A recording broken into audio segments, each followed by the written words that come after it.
Okay, we're recording. Good deal. As always, I am Brian Kynes.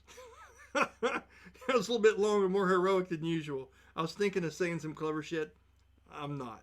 The creator of the Tales of Ulran campaign setting. We play Dungeons and Dragons 5th edition, heavily homebrewed. And the awesome people that are joining me this afternoon are here to help me write another chapter in the book. Okay? Or one chapter at a time, whichever one I plan on saying when I start up my videos. Okay? So, we haven't played Plan A for a minute because Plan B was started as this kind of fun little thing and it's got to be badass. So we've really poured some time into that. And now we're in a situation where we can move forward with Plan A for a little bit. And I'm glad to be back to this and doing this for just a little while. Then we'll jump back in and see how everyone did in Plan B with the fight, which was really, really fun. Jeremy and Colby did an excellent job on that one. If you haven't had a chance to check it out, you definitely should. Let's go ahead and do some introductions. I'll start with Mr. McGuffey. Go ahead and tell us a little bit just about yourself and the character you'll be playing tonight. Dan McGuffey. I'm playing from a hotel tonight, and I'll be playing Bastille, who is a sun elf who is by birth, but technically a veiled elf, who is a rogue,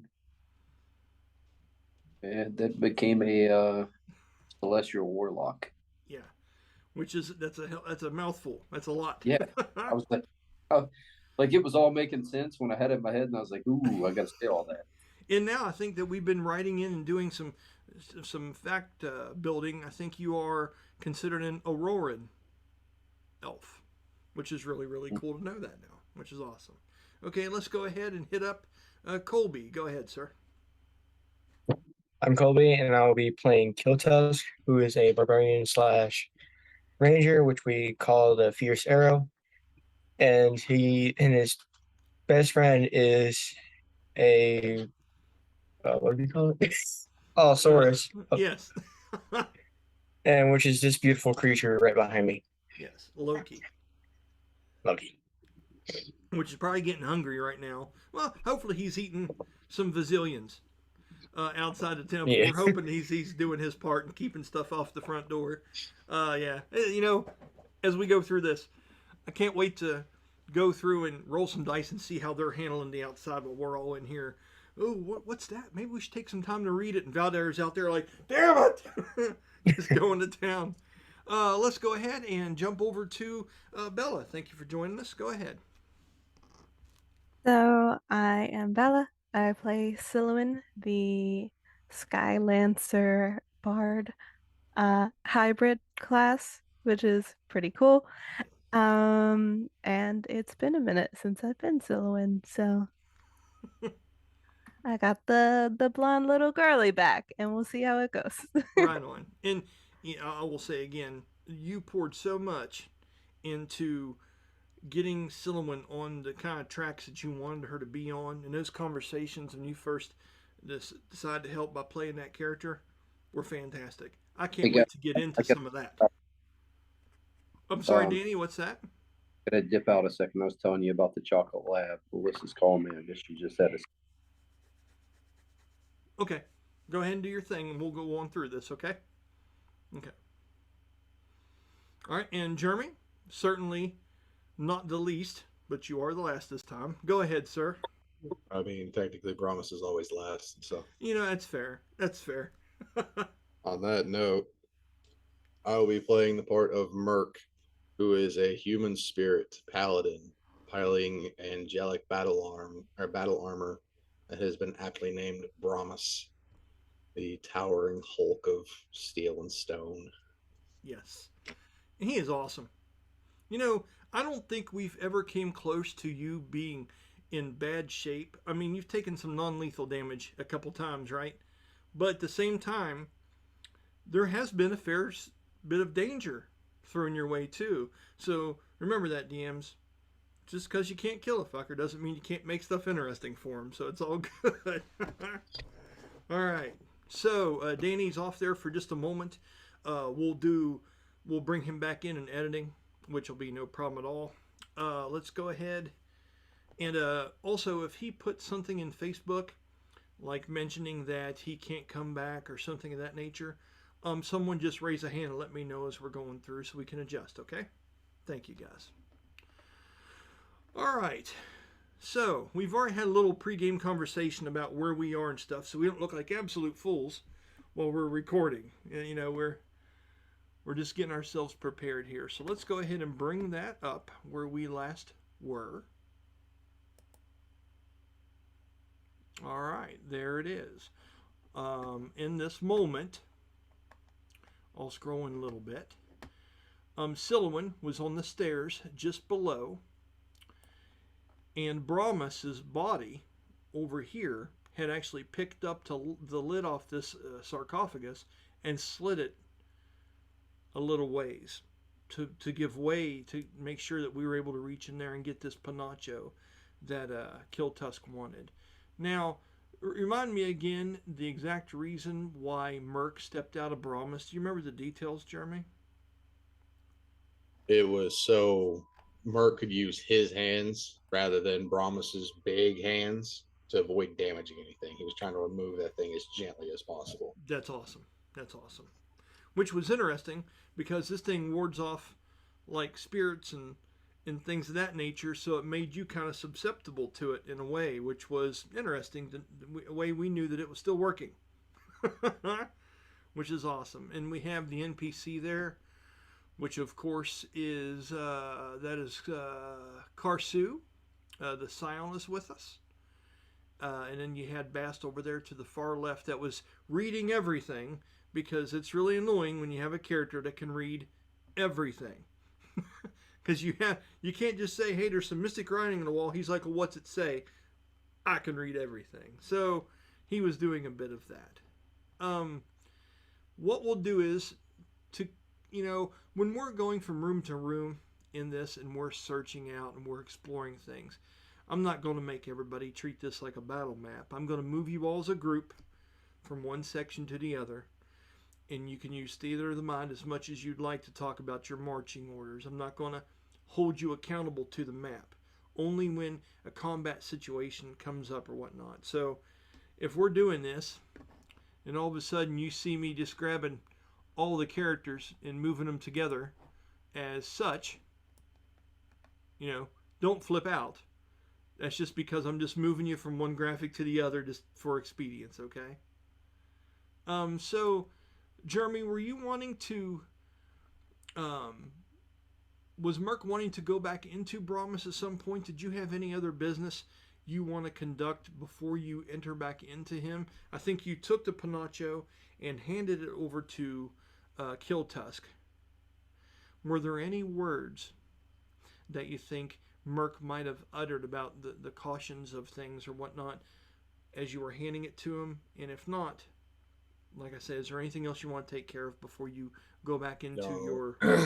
I don't think so. I think at most he would have looked at everybody and just asked if we were done with the body, because at that point he would enter back into Brahmas and close the sarcophagus. Awesome.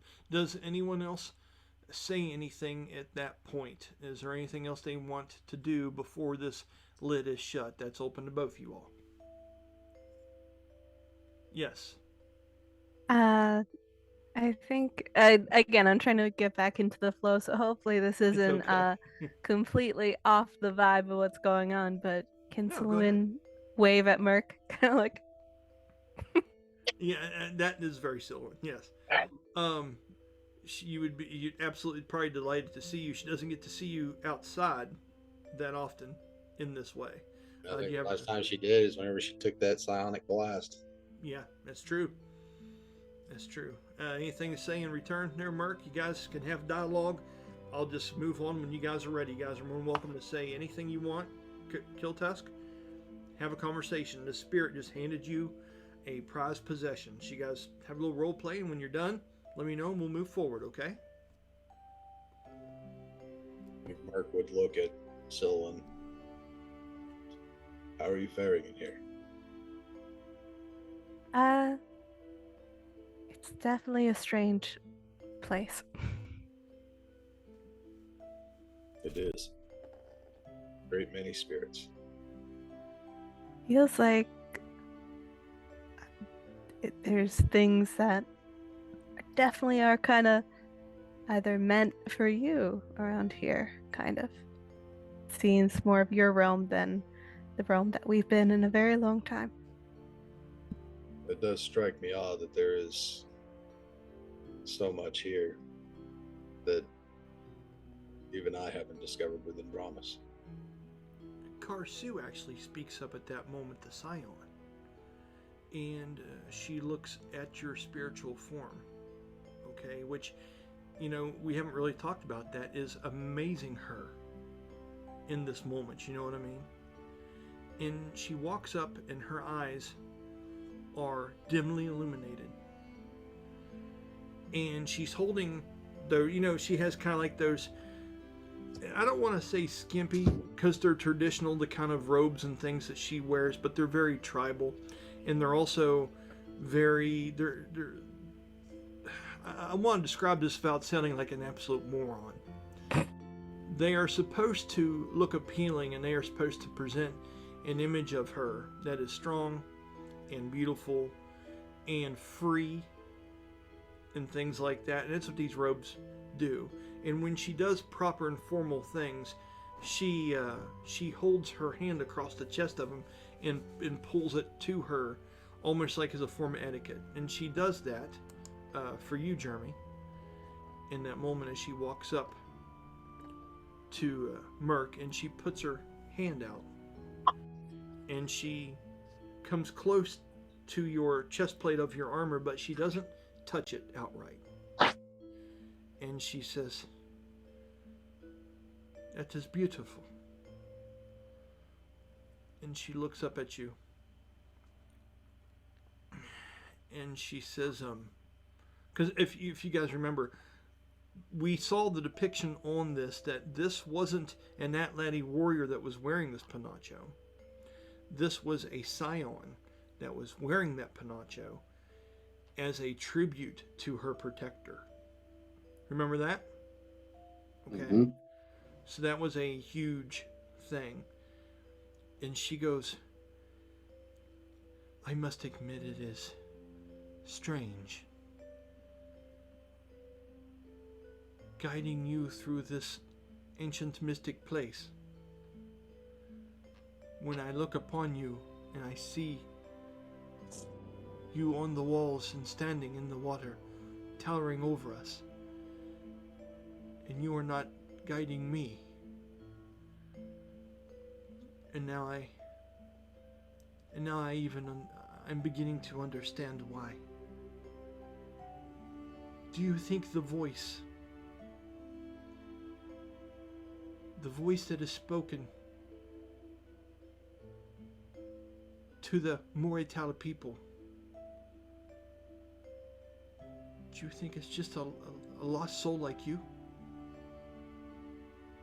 And anyone's open to answer this. She looks over at Killtusk, because Killtusk, you know the legend and lore of this place. You know that there was this great spirit that it talked through ancient constructs and things that spoke and guided these people and taught them these amazing things that you've never even seen or heard of, right?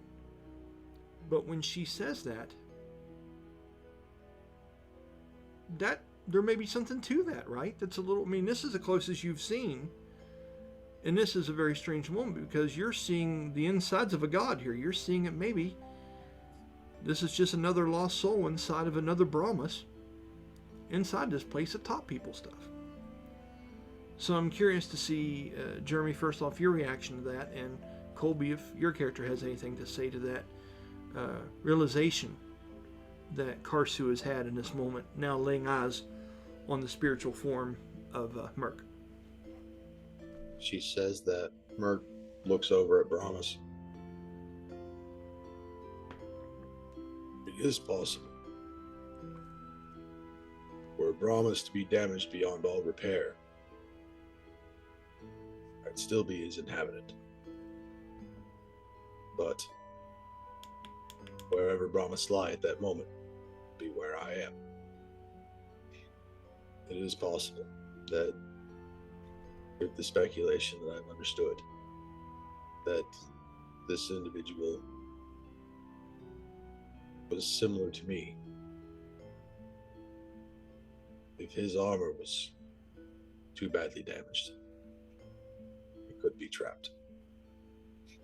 But could also be a guardian of his own volition. It's hard to say. These words are really sinking into Karsu as she's paying very close attention, and you can see on her face, although she tries to act very strong, stronger than she normally would be for such a young girl, there is wonder and fear of the realization that, she's seeing things behind the curtain now that her predecessors never got to see. Or if they did, no one ever wrote it down or got a chance to tell her or the people that taught her how to be a Scion. This is really interesting. The Wizard of Oz behind the curtain kind of shit for her. Okay. Bass, do you have anything to add to this conversation? Bass looks out and he says, if the inhabitant is the one that's designed to be in there, and he would kind of look up to Brahmas at the, and nod. Then as the armor heals, so too with the soul inside.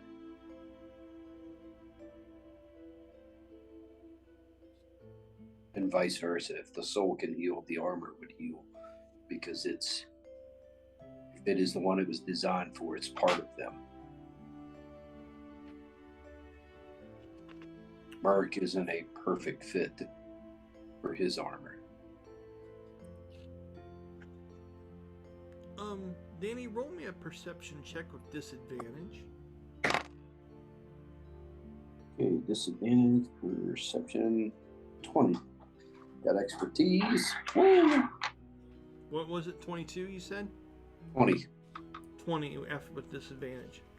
As you're in the middle of this quiet moment in conversation with him, and you guys are speculating over the bond between the spirit and the seraphim, you feel and you notice a touch of warmth, maybe almost like the sun was laying upon your arm, like through a window or something like that. And you notice that there was a little short show of light that peeked out only just for a moment from the book that you have on your person. Okay? The one that you and Vander used to write back and forth with, the one that he has not responded to you in some time. You can either keep that private or address that or look at that later, but something odd happens from that book with the 20. Bass would kind of look around and just kind of stealthily step back into the shadows. Okay. With that, in the middle, after saying those words of wisdom, he just drops a mic. Yeah. Roll a deception check. I'm curious to see how sly you pull this off, sir. Deception.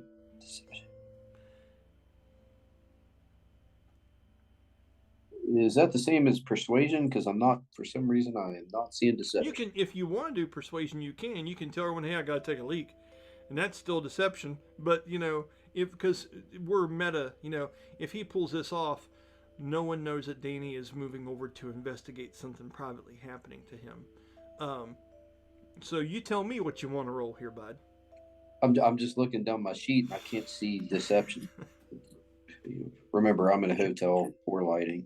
Well, I would don't Deception is deception is charisma because it's athletic, because it's D. I got it. Yeah, it's D, so it should be between athletics and history. All right, so now I've got a. You said that a lot more cool than I was. I was getting ready to pull them like, well, ABCs are just right. But Colby, man, a gentleman as always. It's good stuff. 16. 15? 16. 16. 1-6. What's your passive perception? Silhouette, do you happen to know? Mm, It would be plus your wisdom modifiers. 10 plus my wisdom modifier. Uh-huh.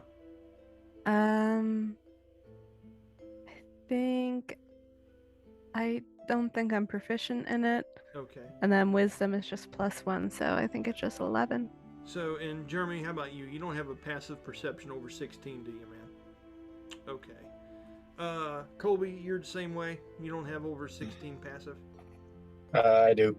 You do. Okay. I kind of thought you do because you're based in that shit, right? So, Yeah, I as got a 17.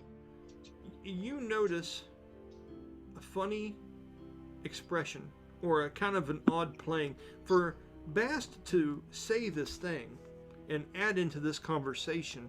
You know, Bast can go on about this kind of thing. He seems to be well versed.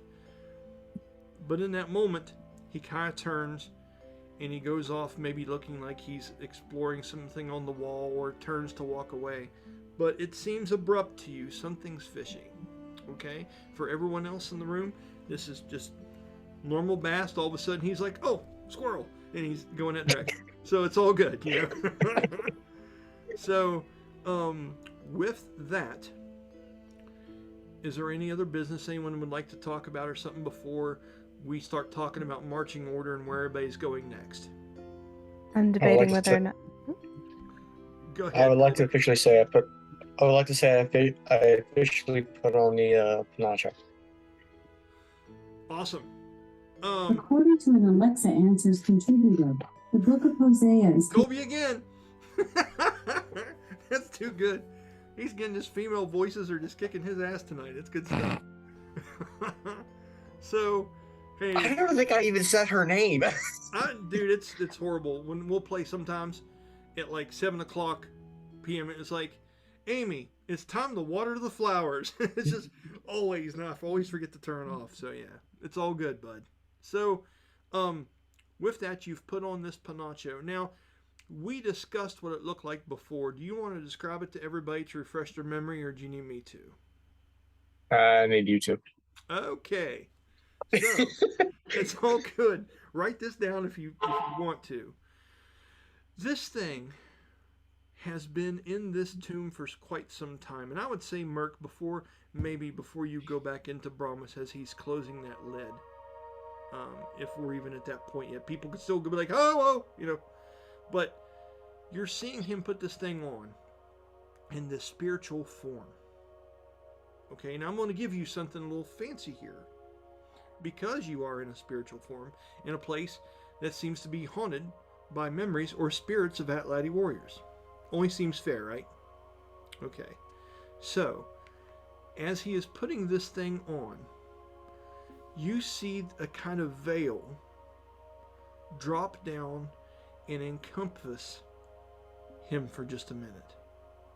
Okay? Now, the Pinacho itself has dust and cobwebs and is very old and things like that, which almost adds more to its look.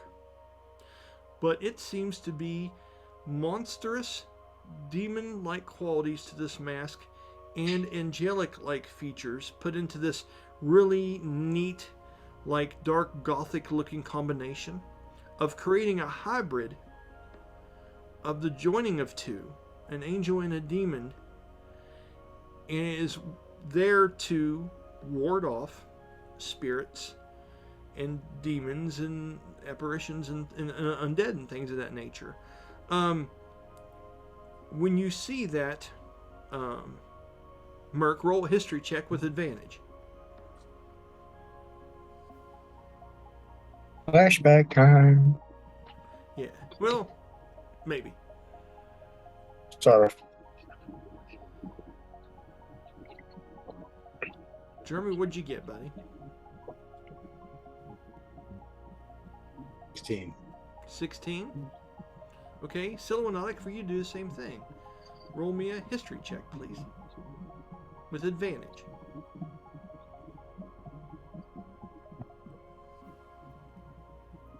Let's see. And history is a wisdom saving throw. And if you have any skill points put towards legends and lore or anything of that nature, they would add to this bonus that you get on your roll.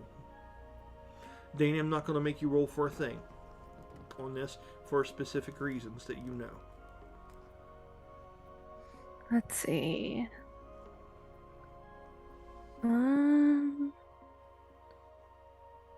History 18. Awesome. Okay. So, what you two recall is, well, you remember it pretty well, Mirk, the talk that you and Danny had up in the Avian City. That you and Bast had when we were talking about the joining of an angel and the demon together, bringing some age upon the world. That it was an inevitability, and the speed of which we chased after that would determine the course of history, because such things like this are supposed to naturally happen. You've never seen, though, other than that ancient shrine that was unearthed by Ignatius and all the other people that were there excavating that fallen angelic citadel up in the Alluvian city of, you've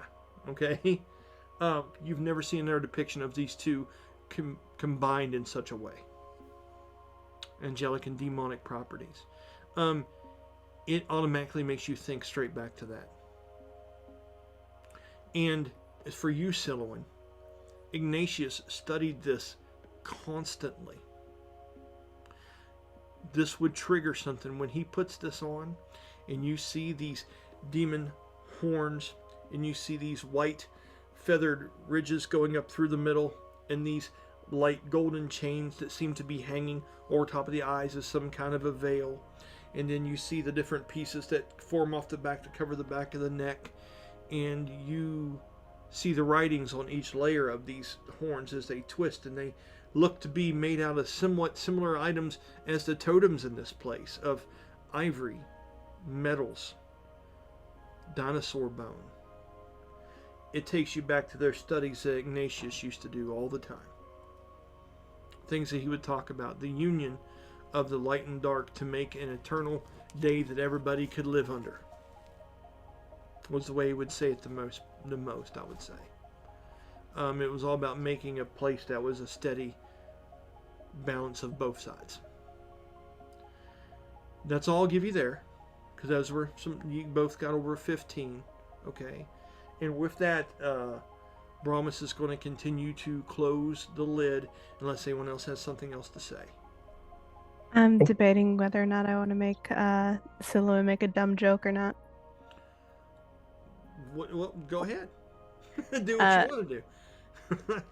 She may make the joke that, like, with Brahmas of with Mirk of, like, hey, if there's like an extra empty suit somewhere, maybe we could be twins one day. That's it.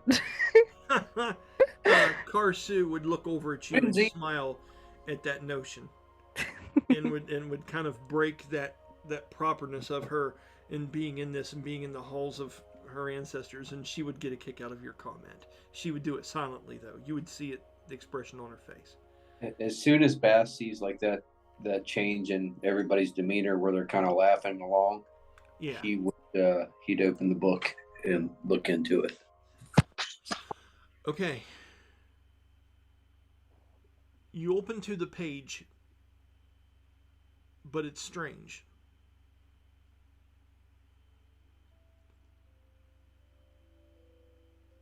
The page is warm to the touch. Okay?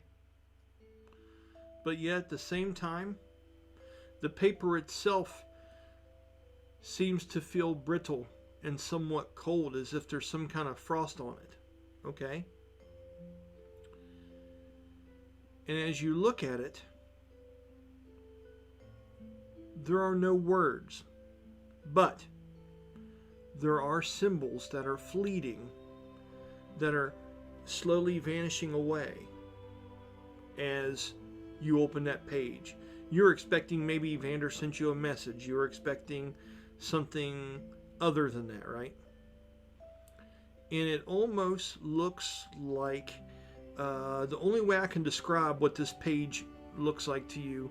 Have you ever seen ancient Asian writings where it's like a calligraphy guy has went through and he has drawn calligraphy like style flames? Just seem like kind of curled up rolling clouds all together in a grouping, and they almost make like a design, like an ancient Asian way of doing that, or Oriental. Mhm. That's what you see covering the entire page, that is fading out from the center over to the edge as if the symbols are burning away in all kinds of swirled in different directions, almost like a Van Gogh looking kind of painting swirls and symbols. And then the page starts to disintegrate. Okay, I'll give you a fraction of a second here to do something if you wish, but I don't know what it would be. You could get creative, but the page starts to disintegrate as if it's been it was burnt and now is frigid, and you start to feel the numbness of cold from the page, and that is extremely strange. And it starts to disintegrate off the side, and you can see the little pieces slipping away. I'll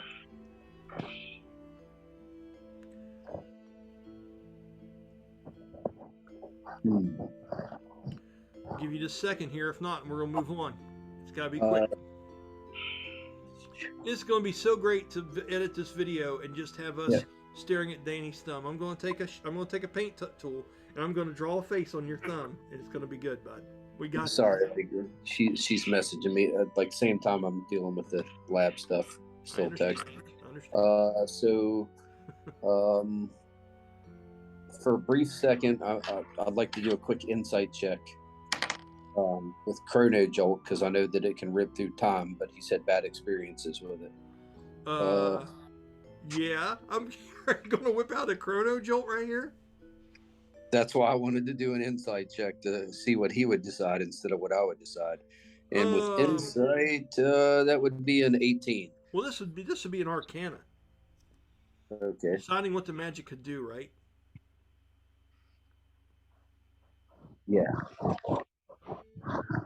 So would you roll and just put your modifiers on that roll? Okay, Holy Arcana. shit! Just Chrono Jolt this motherfucker. That's awesome. Okay. Arcana would be a 22. You can't imagine a scenario where this ends well. I'll just be on from the things that you've had with that particular spell over time, and you know the effects of it and what it does to you in this place at this moment, and you're just wanting to stop to see if you could have saw something on a page. When you analyze that real quick, 22 is telling you this is not worth it. But I mean, it's D&D, bud. You do what you want to do, and we'll get creative. But it's Okay, way too much of a juggle, is what. For the essence of roleplay, I'd like to make a composure check. Okay. Or I would not like to make a composure check. Shit. What'd you roll? 1. Oh. He's like, shit, no. So do you cast it? No, he's like, as that's going away, the composure check was like to see how bad he reacted. Oh, okay. I thought it was like against your Arcana senses. Your compulsion was like, but I have to see it. So okay, that's cool. That's cool. That could have got interesting. So with that, you guys do notice that there was no stealthiness about Danny going, oh shit, but what? Right? And Colby's, Killtusk kind of like immediately a mile away. he flips to the previous page to see if they're still writing there. There Someone is. in the distance. Did you see a bug? Like, he's oblivious to everybody else there, I would say. He flips to the previous page to see if like what they wrote before is there. It is still. It still remains. The pages are somewhat cold, but they are fine, and they are still there in the book. It's just that last page is now gone. Is right. I'm taking Celestial Mirk away, Jeremy. Is that okay with you? Okay. Yeah, because he would have went back into Brahmas in order to close the sarcophagus. Okay. Got it, buddy. That makes sense. Okay, so let me group you guys up here. Anything else to take care of in this room, or are we marching on?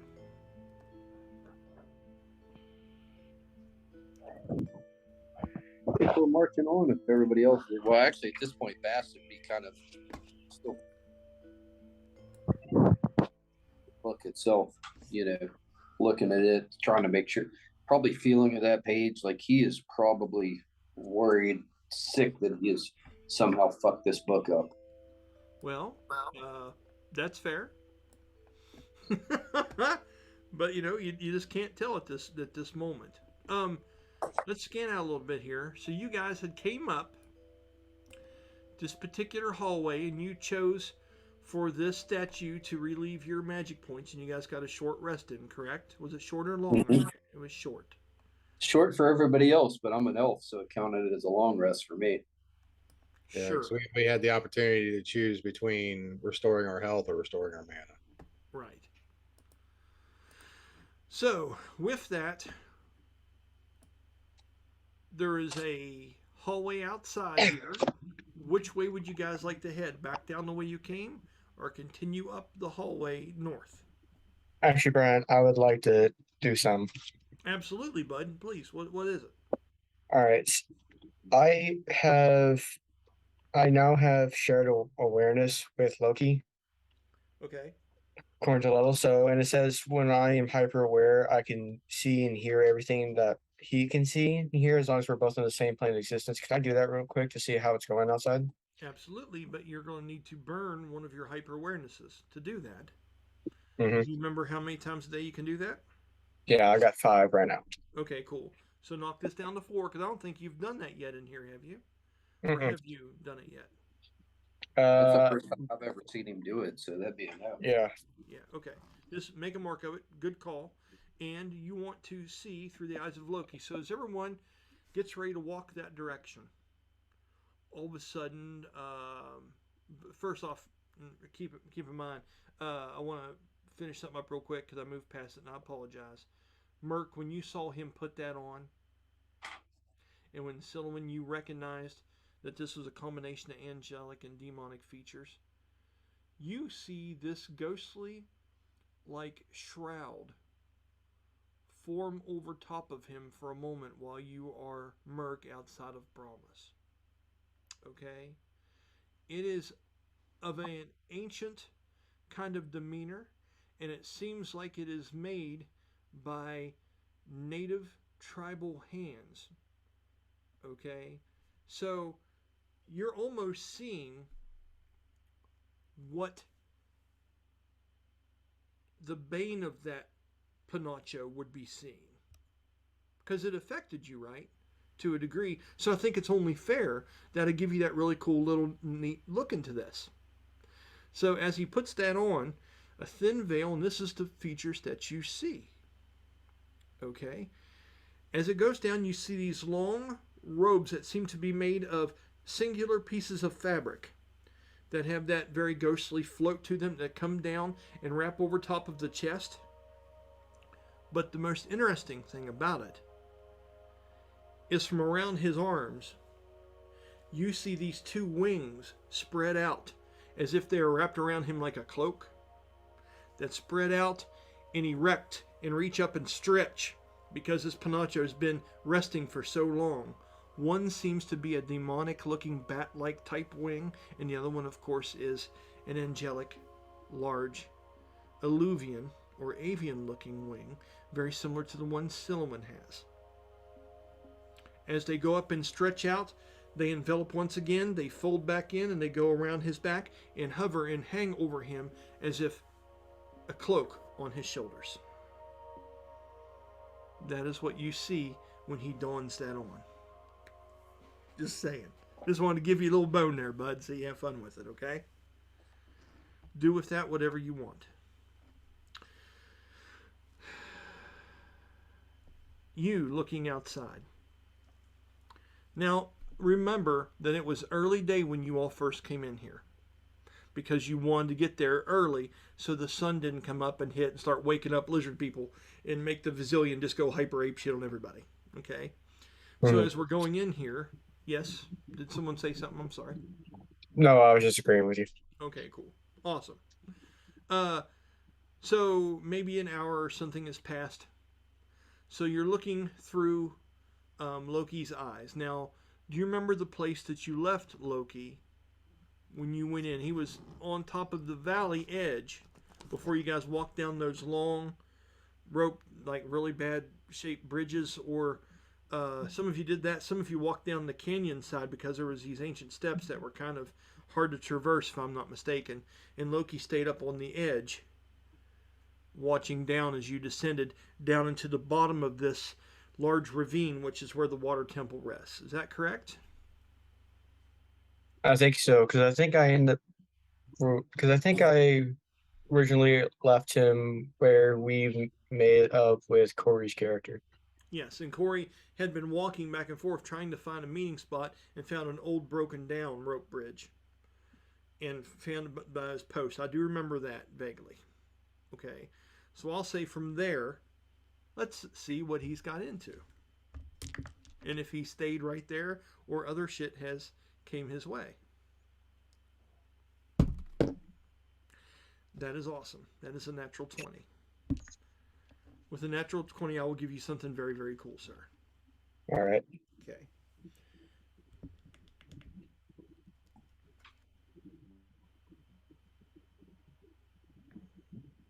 Okay, and make sure I'm getting the right person here. Okay. I don't know if you remember the exact name of these people or not. But do you remember us briefly seeing that ancient Atlati warrior woman that was flying on those pterodactyls? Do you remember that at all? Does anyone else remember that briefly? Was that right before we started going into the temple? Yes, that was. They were flying over. They were trying to run a distraction for you. Remember, because Danny said those things are flying again. There may be some kind of problem. And they were trying to ward off and scare away creatures from you when you were in that really big field. And there was that, I forget what the name of the Tyrannosaurus is. I forget the name of it. Do you guys remember? No. But it was when that the Vakilikon? Vokilikon, yes. Thank you very much. Inspiration, Vokilikon. Very well done. So that's the ones that flew in. Remember I said there was like this brother and sister that were on these other, under the wings of this pterodactyl as it came in, and they were trying to soar off and scare it away. Do you guys remember this? Literally just came out. Okay. So, you would be able to see through the eyes of Loki, correct? Okay. In that moment, as the group goes to walk away and you see him and his eyes go to roll back and he's kind of holding this posture, and you can see that Killtusk is in some kind of trance. You would see, when you open your eyes and you're looking through your reptile companion, it is looking right into the eyes of that female woman. Okay, that has a Pinacho on that makes her almost look like it's the dinosaur beast type one, very similar to what you have. Only hers seems to be more avian and more based on the Quetzalcoatl than yours was. And remember, I described this woman as looking like Selma Hayek, if you remember that, okay? And she is feeding bits of food to Loki somewhere close up on that moment. As you begin to look around, all of a sudden this woman's voice and her face kind of twists, and she's kind of doing baby talk to your dinosaur, right? She's like, "We like it, don't you? You never get this from anyone else, do you? They don't treat you right, do they?" and she's giving him pieces, right?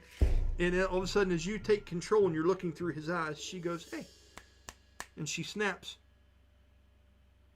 and she looks back, and she peers real close in to the eyes of the creature, and she goes, "Who is this?" And she's looking in. She goes, "Well, whatever it is you're doing in there, you need to be hurrying up. There are many Vizillion coming from all different sides of the canyon, and they're coming on top of the water temple. Your companion is fine with me for now. And it seems as if your friends are holding their own." She goes, "I am assessing some people and gaining some allies.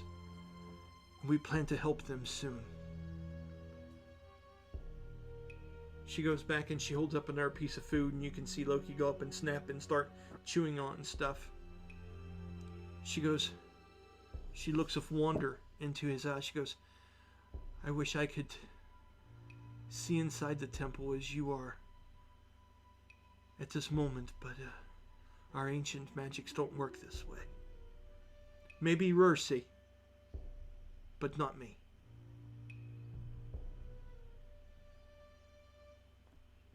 She gets up and she stands, and when she does, you look over and there's that large pterodactyl sitting on the peak on one of those big wood pillar like mass of the wood bridge that had fallen and stuff, and it's perched up on top of that like a big falcon. And she gets ready to climb up on top of it, and she looks over to your dinosaur companion one last time, and she says a word, and the large wings of the pterodactyl spread out, and you can see there's wrappings and paint on top of them that she's done tribally, like you paint stuff at your fires at night and stuff, right? Mm-hmm.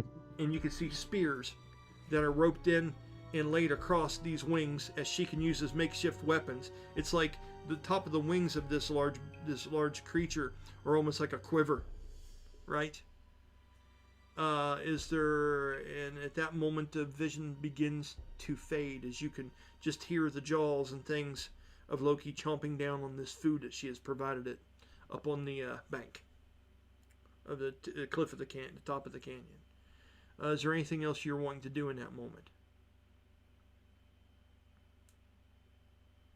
Would it be possible for me to get Loki this sort of idea to start helping find his way down there if he can and help out? Yes. So if you're able to give him a basic command, is that what you want it to be? It's like, come to me or come find me. Is that what you want? Or at least find Shakoma and help her. Okay. And like Go to like Shakoma. like yeah, go to Shakoma. Okay. Awesome. Do me a persuasion check with advantage. Let's see what you get. All right. There you are.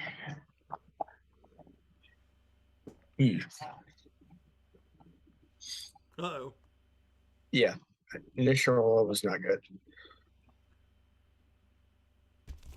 Well, Yeah, that would be a total of 6. with advantage? Wait, you said never mind. I only rolled it once. No, that's better. That's better. There we go. Yeah. Not 21. 21. Okay. He will follow your rules and will do the best he can. I'm going to roll a d20 right now, and I'm going to write down how well he's able to traverse. 20, he does a fantastic job. And 1, he probably doesn't make it down there. Okay, and that number's for me to know, not for you. Just a minute. Secrets. Go to Shakoma. Got it. Okay. Now you come out of your trance. Let's talk about marching order moving forward. Now, we've got the standard that we've done, but now that Bella's back and everyone's here, let's talk about how we want to traverse this place moving forward. How do we want to have the setup, folks? You guys discuss it and tell me.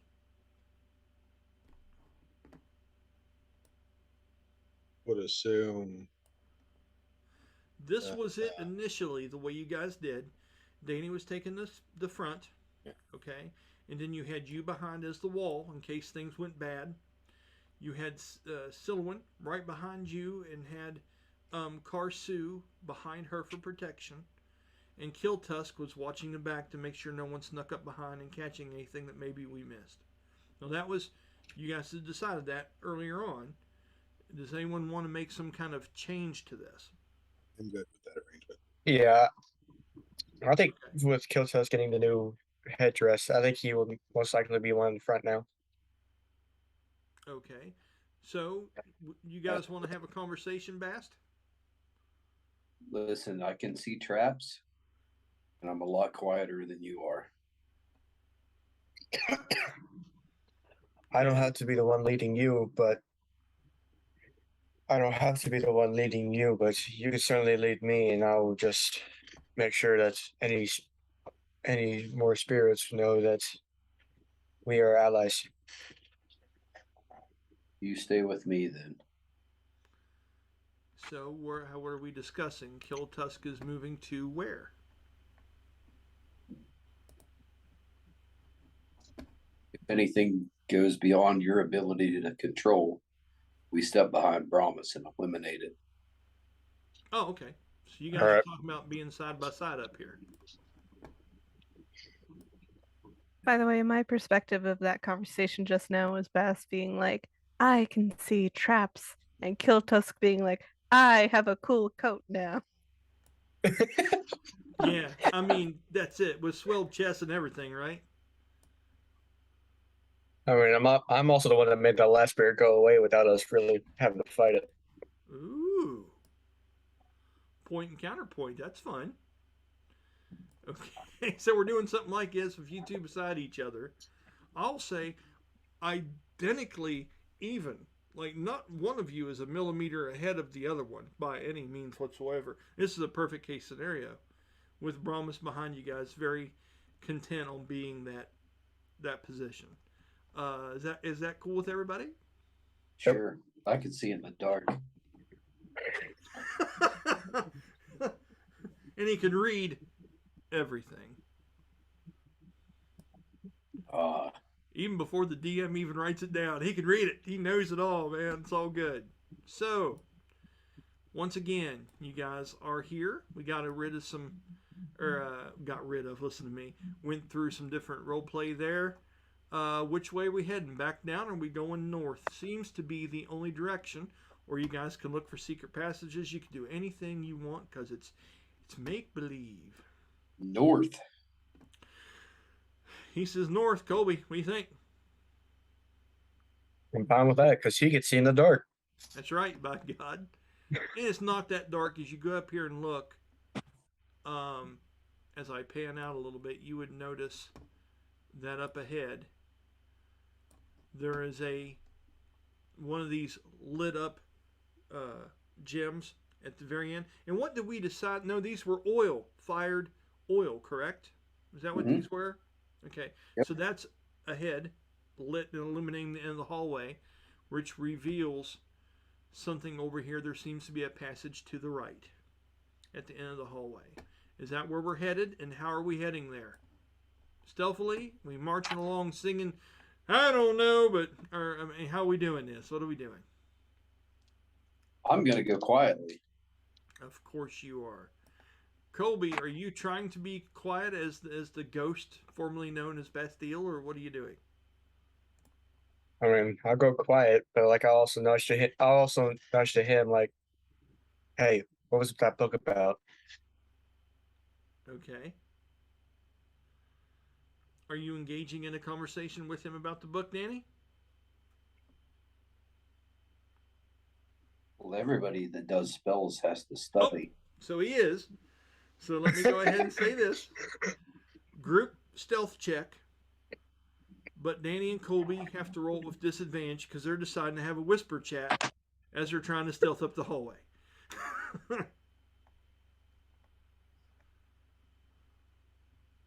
And everybody let me know what their stealth check is.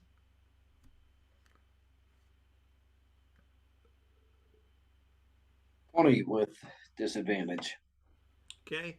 Colby, what'd you get? And to tell you how bad that roll was, I have expertise in a very, very high dex. Yeah. I've got a plus 18 to stealth Hey. with expertise in it. We don't need you to brag. We don't need to know how awesomely amazing your numbers are and that you rolled a 2 and you still got a 20. It's okay. Sometimes you just gotta keep stuff to yourself, Danny. I got a 15. 22. Colby got a 15. Jeremy, what did you get? Got an 8. Got an 8. That'll help. How about you, Silwyn? How did she do? She got a 17. That's not bad. And I'll roll for Karsu. Which got a 13. Why did I just imagine Brahma's being Kronk when he's trying to remove Emperor Cusco? You're right one.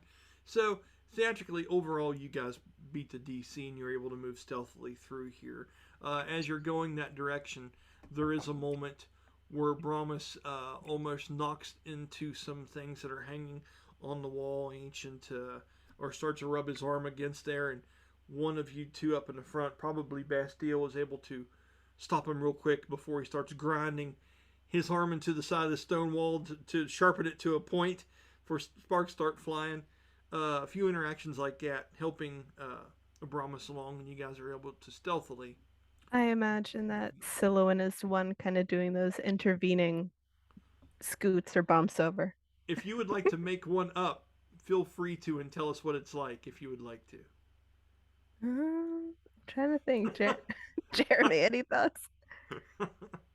Yeah, I'm just imagining like the hallway is kind of narrow and Brahma's is kind of big. So it's just kind of like trying to Tin Man, tight shoulders, trying to like penguin walk down the hallway, sort of. Well, Every now and again, he'll lose his balance and just kind of.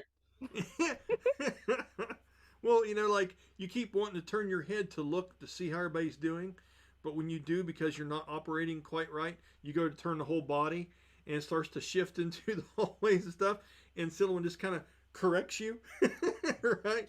We're okay, big guy. Yeah, that's it. If need be, the wing coming in as like a block against like a wall for a second. It's fantastic. Okay. So, as you're doing that, we are traversing northward, and I need to illuminate a room. As you guys go around the corner and you peer in, this is what you will see. Let me go to it and I'll open it up, okay?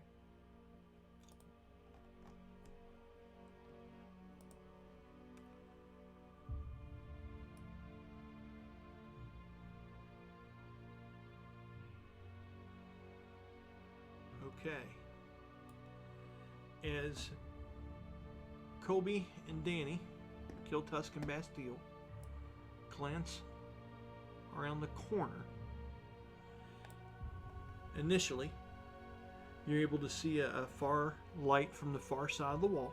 Now that you're up here to look into this, you see several different vases and urns and things like that, like you've seen piled in different places before.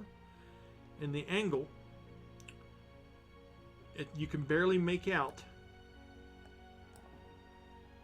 some kind of stoneware on the ground here that would insinuate with and I'm going to say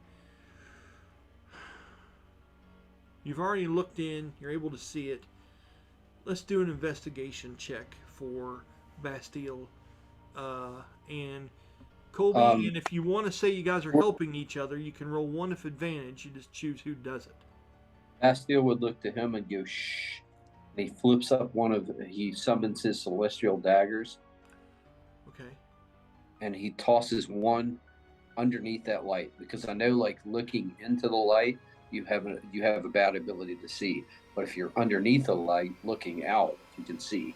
So he's concerned that something might be looking back at them, so he's going to get underneath that light over there and then look out at them.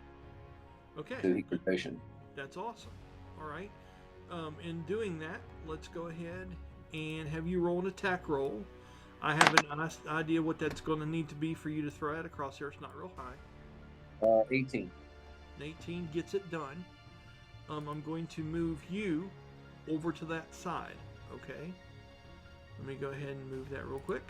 Bastille appears over here, underneath of the lamp area. As you look up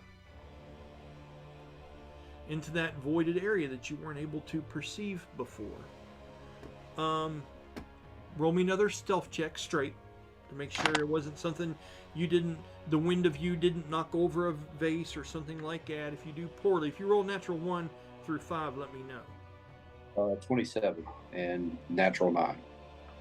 Okay, that's not bad. Okay. And what I want to do is, like, if you roll a 1, 2, or 3, even with all your bonuses, those are still kind of bad rolls. And that's going to give me some role play things here. But everything else in that, you've done an awesome job here. Okay? When you look up, you get to read something. Yay! Okay. This is going to be T12 story. And let me bring that up real quick. And I will explain to you what it is you see. Just a minute. Where are we at here? 5, 6, 7, 8, 9, 10, 11, 12. And here we are. When I bring this into view, don't start reading until I get it centered in the page, okay, buddy? I'll let you know in just a second. And if you can, Danny, go ahead.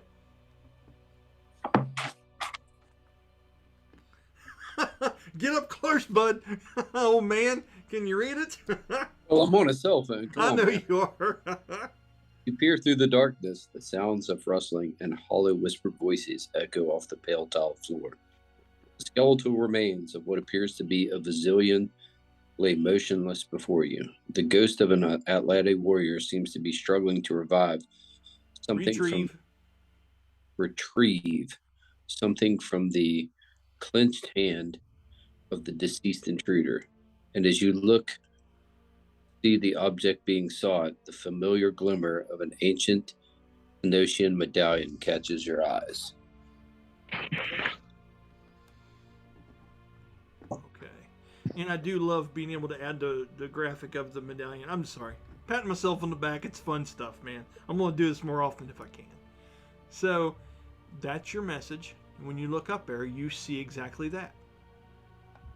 You see in the long distance in the back side of the room. This has more of that tile flooring, that really fine, intricate stuff than any other room you've encountered in this place so far.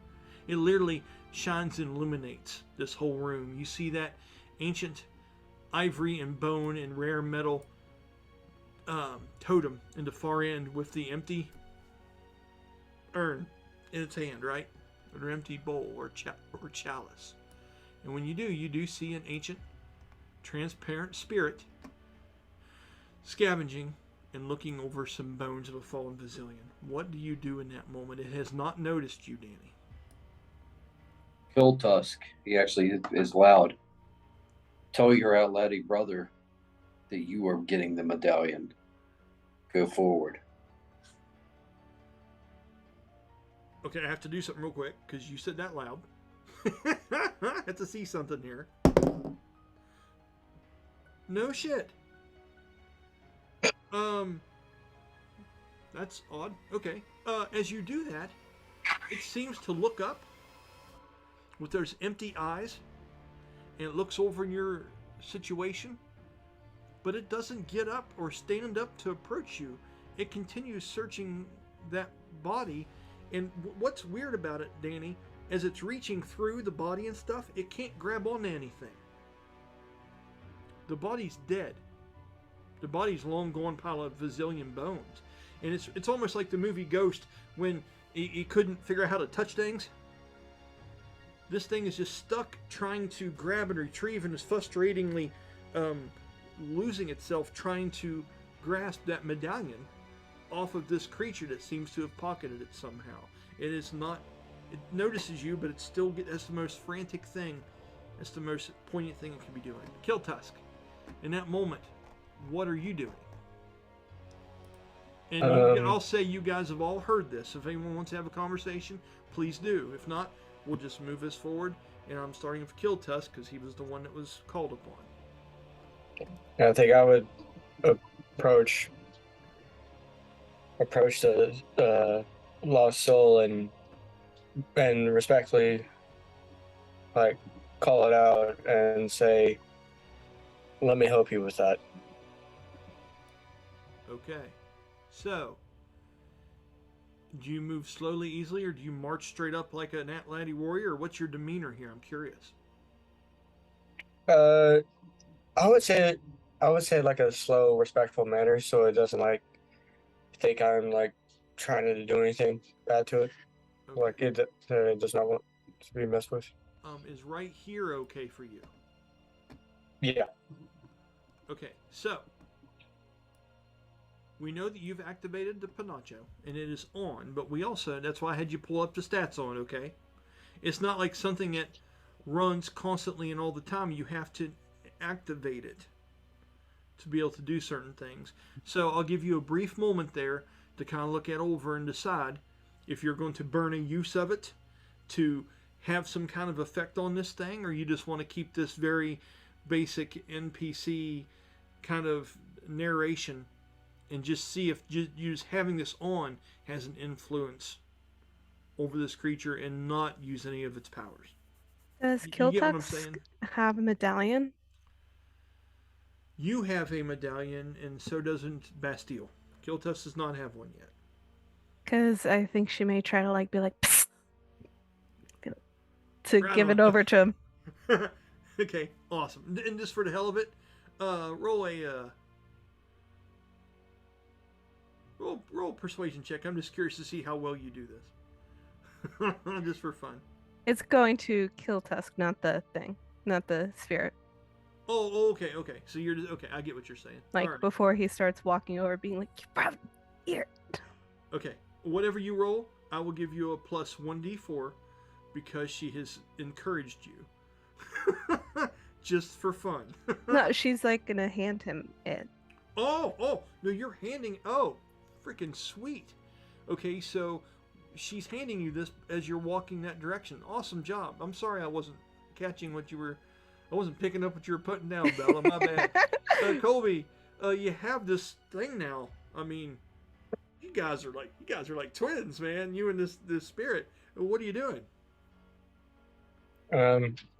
I looked at like the stuff for it, but I think I would just see if just wearing it would affect this spirit to see if it will recognize me as a friend and not a foe. As you put that on, when you go up there and you kind of say, "Let me handle that for you," or something of that nature, Mm-hmm. I want you to roll a persuasion check. Or if there's some other check you think you should roll, you tell me and talk me into it. But persuasion seems to be the best thing you got going here. With that Pinacho, do you get any kind of basic bonuses against rolls or anything if you choose to flex a little bit here, or what do you get? This just says survival and like intelligent checks to recall information about them. Okay. And the rest is all combat based, right? Yes. Okay. All right. I'll give you a plus 1d4 to your roll because you have the medallion on and the Pinacho, and you're visually have this shroud on you while you're in this place. Okay? So let me know what your persuasion is. Or if you want to intimidate, you could do it that way too. You have to tell me what you want to do. You just was it straight or was it advantage or disadvantage? With these, I'm just going to make this a straight roll, but you get the plus 1d4 because everything Alright. is on. You know what? Let's make it a 1d6 because you have the medallion and the Pinacho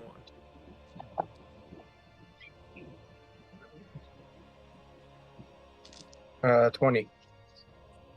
A 20. Okay, that works. As you approach, do you walk any closer, or do you just keep your distance from there? I would just keep my distance there to see, because like I don't want to rush on it and have it like be like surprised and afraid. As it's going up through this and everything, you stand there silent, sticking your chest out a little bit and showing you're holding this medallion. And as you're doing that, that creature, this ancient Atlati spirit, stops for a minute and looks up. And as it does, its head kind of turns sideways just a little bit, and its arms go down, and it begins to float up. And as it does a hand gesture that your people do to each other over a distance when they can't share words. That is pretty much translates to hunt well. Okay? And as you do that, with that particular role, having that medallion on you, the spirit actually lifts up, floats up, and fades to nothing and goes through the ceiling of this place, not bringing any harm to any of you in this building. Okay? And I'm going to go ahead and do it. That is Atlati Spirit number 7. Let me go ahead and fix that real quick. As he fades away, leaving the remains of a zillion bones and a medallion laying in the clenched hand of this fallen creature that obviously the spirits in this place have their way with. What are you guys doing in this moment? At this point, we're just kind of talking it through. People don't have to move here or there in case there's some other trap, though. Be cautious. How would you guys like to proceed here? Killtusk, are you saying anything? And then after you act, I'll let everybody else open what they want to do. I'll tell Bass it's your turn again. Okay. All right, I'll proceed forward. Okay. Slowly looking for traps. Awesome. Go ahead and roll your checks for that and tell me what you get as you move slowly and steadily through the room here, sir. All right, I guess that would be an investigation, and that would be 17 and 8 is 25. That is plenty enough. As you do and you look down, you can definitely tell that this is a Vasilian skeleton. You've seen plenty of them lately in all the battles that you've had. This seems to be one of the smaller ones. This looks like a harvester. Okay? And it has been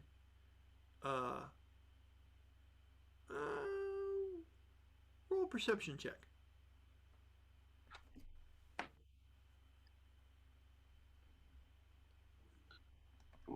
22. There's no physical harm to it. It seems like if it was killed, it was done by the ghost-like spirits in this place, which do necrotic and cold damage and things like that. There's no knocks or anything in the actual bones. This has been cursed to death, practically. Do you collect that medallion from it as you go up, or do you go all the way up to the actual statue at the end? Or what exactly is it that you do here? Go ahead and pick the medallion up. Okay, as you do, are you trying to be careful, or are you just grabbing it off the creature? I'm going to try not to disturb the bones too much. Okay, dex check, please. Dex. Or a sleight of hand, as you will. Oh, sleight of hand. That makes it 27. Fantastic. You're actually able to get the medallion out of the hand without breaking the fingers off or changing much of the form of the long clawed hand that had it grasped in there. You now have 2 medallions on your person. Bast. As you do, are you letting everyone else know that you believe the room to be safe? As you have inspected and walked in, you don't see any signs of any other traps with your roll previously, or any kind of immediate danger. I will tell them I believe it is safe, and previous statues, I'm looking to see if there is water or anything. Oh, wait, this is a different statue. In what way? Oh, no. Okay. All right. Oh. And just for reference, I'll move you down so you can see another one here real quick. Okay, bud? Yeah. Let me do that real quick. Let me get off this. Let me go to this. Okay. So, the statues that you messed with earlier, if I can find them here again. Just a minute, boss. Sorry. Okay, here it is. And it seems to be identical to those. It has the same kind of markings, made of the same material, with an empty bowl or chalice in its hand. Okay? All right. They are similar. Well, just to be sure, I'm going to pour some of the purified water in that bowl. Okay, at that point, I will say, does the rest of you want to go ahead and walk into the room? And is there anything in particular you guys want to inspect as Bast is doing this? You let me know. Anybody want to say anything? Now's the time. Nope. Okay, good deal. Danny, go right ahead, sir. All right, I'm going to pour a little bit in there.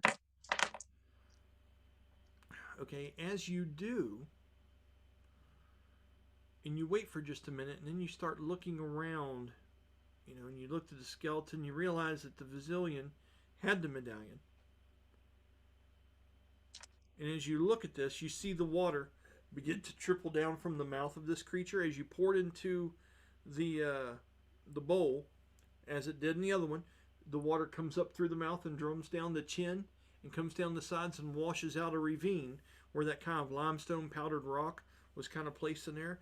And you realize the ravine to be empty, as the medallion was already stripped from this one by that Vasilian, which is now probably why it got attacked in the way it did, Danny. Okay. I kind of figured as much, but no, that's perfectly fine. Now, you are now out of water in your vase, so you have no water left remaining. Okay. Keep that in mind, and you have the medallion on your person. So I'm gonna... 2 medallions. Yes.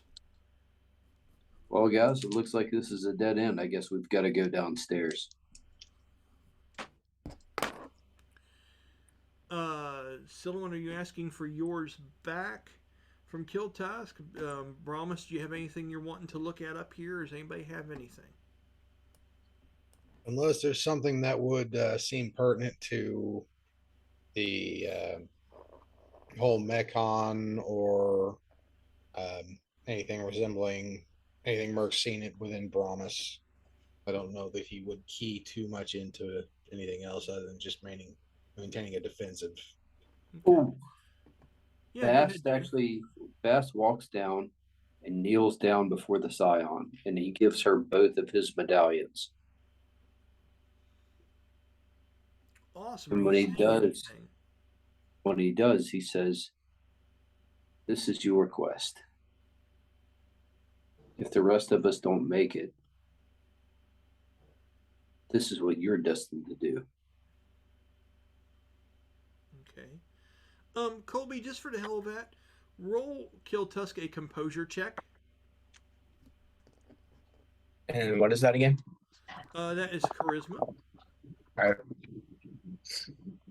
That'll be 10. With a 10. That is exactly just right there. But that's just right there at a 10. Okay. You appreciate what he's doing, but there's a feeling that wells up inside of you, and it might be jealousy. It might be some of that kind of, that's my place to do those kind of things. That's who I need to be. And when you see him do this, with that composure check, there's this little bit of feeling in you, like if that's going to happen again, you want to be the one to do that. You know what I'm saying?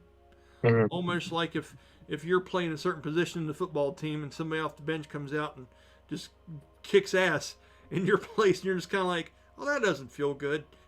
You know what I mean? You've got kind of that feeling from this. Danny, as Bastille holds those out to her, and what were your words again? What did you actually say to her? If this is going to be completed, it is your task. Right. If us aren't to make it, this is your okay. She doesn't smile. She starts to try to look very proper and very sincere and serious in this moment.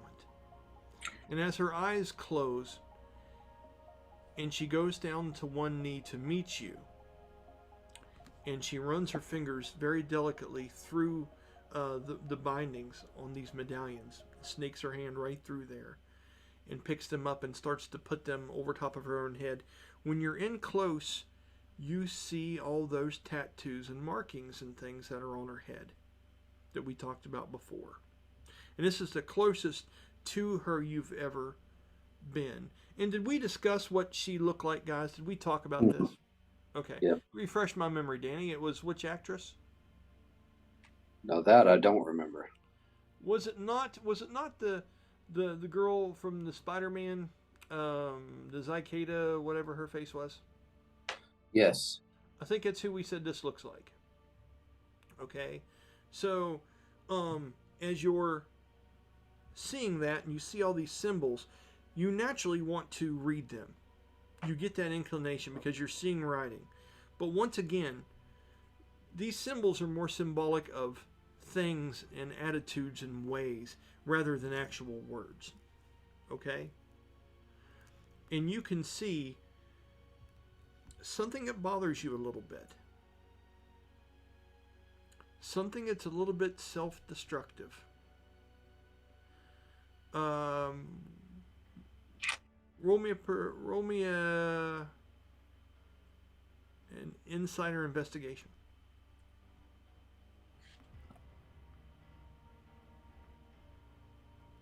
$18. As she puts those medallions around her neck,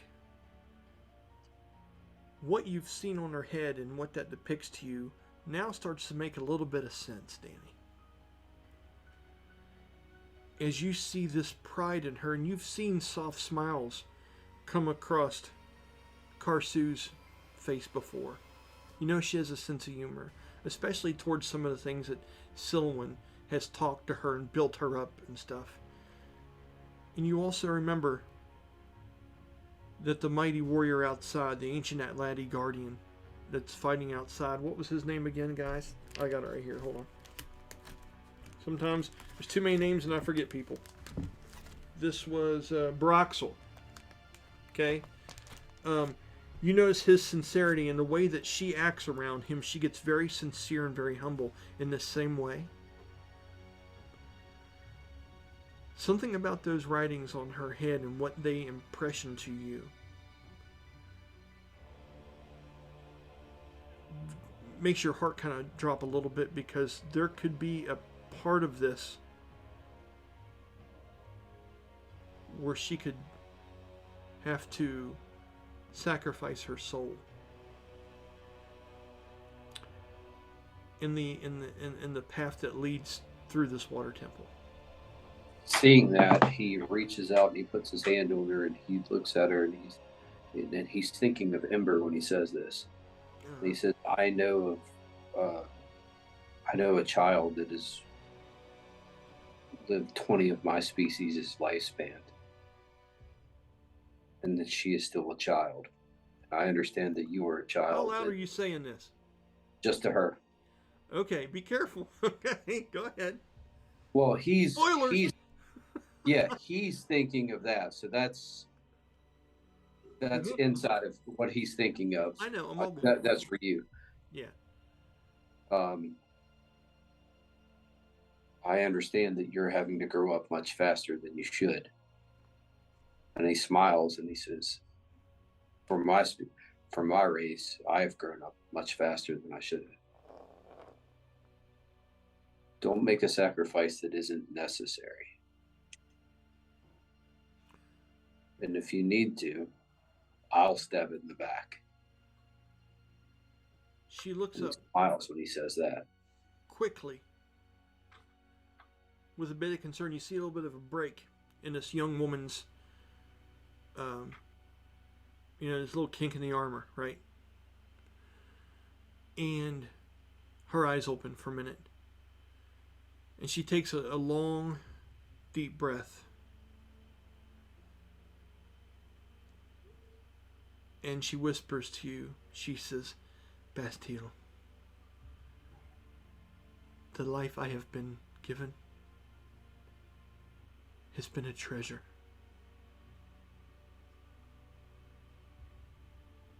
I would not be here if it were not for the sacrifices that were made by others like me. She looks down. She goes, we're going to help heal these lands together. Any soul that has a part in that is lucky to have had any time at all. He looks down. And she takes your hand like this, like she wants you to help pull her up. He looks back down and he said, did you know before you came in? She looks over at Silwyn. And she looks back over at you, and you guys are still whispering. She goes,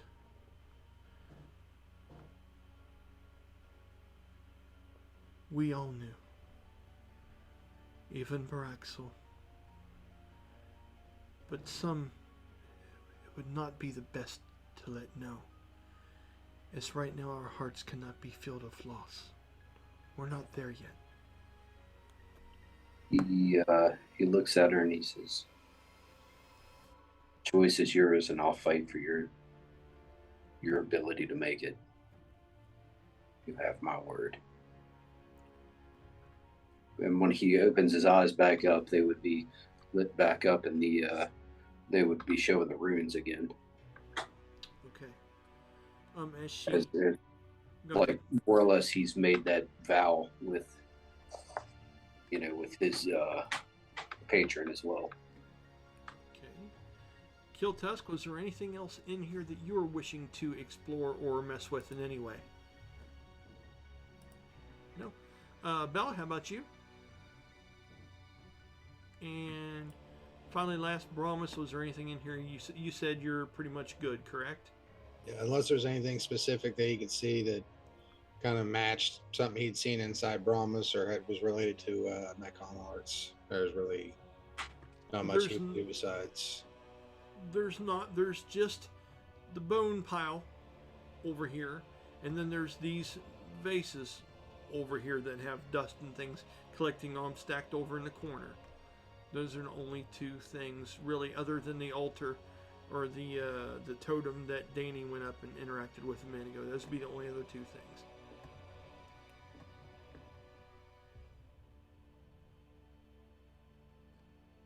Just thought. Yeah, please.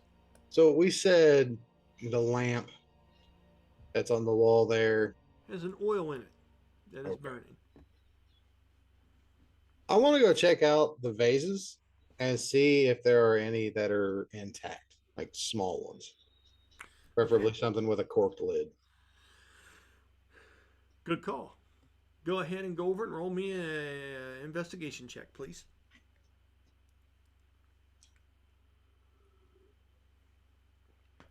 It's a 13. Okay, with the 13, when you go over there and get to looking around, just a minute here, let me find the proper dice if my daughter hasn't lost it. Oh, it was hiding in a corner. Okay, and there are two. One is a medium-sized vase that seems to have a clade-like lid that fits down into it fairly securely, but gravity would have to hold it on. And then there is a small one that's about the size of like an 8-ounce something. And it seems to have one that it's not exactly corked, but it's made in such a way where it has a clay-like top to it that has cork around the bottom that seals it closed when it is pushed into place. That one seems to be much more secure than the vase. As the vase, it just kind of lays there and keeps things from getting into it. And those are the two of the best quality that you can see out of the grouping. Picking them up, do they feel empty?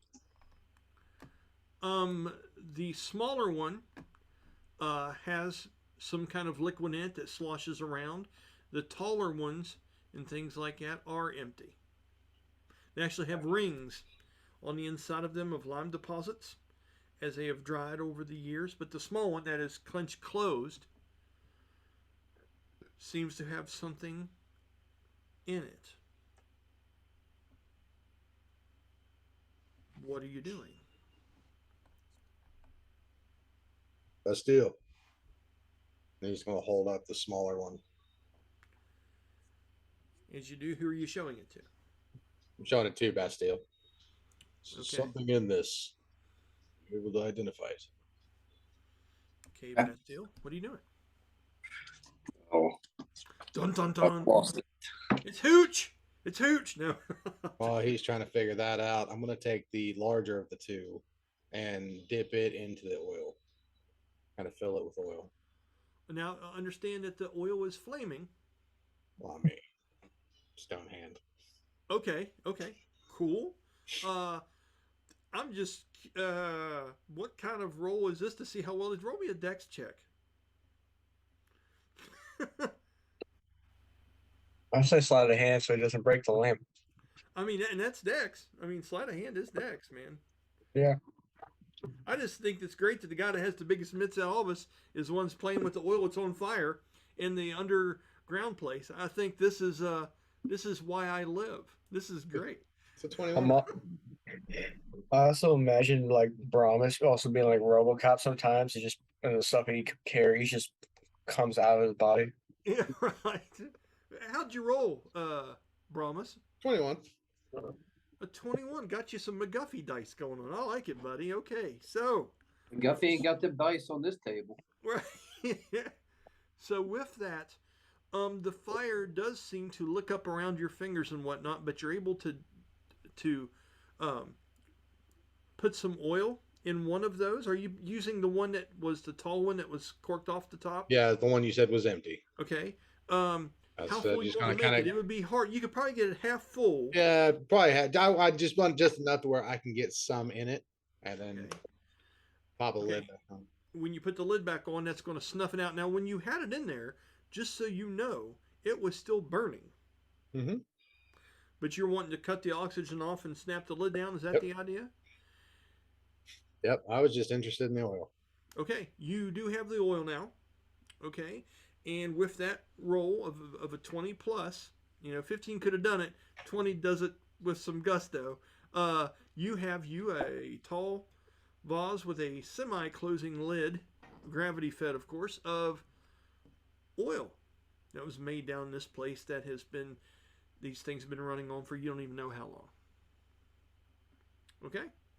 I guess I will do an investigation check on what's inside that other one that he handed to me.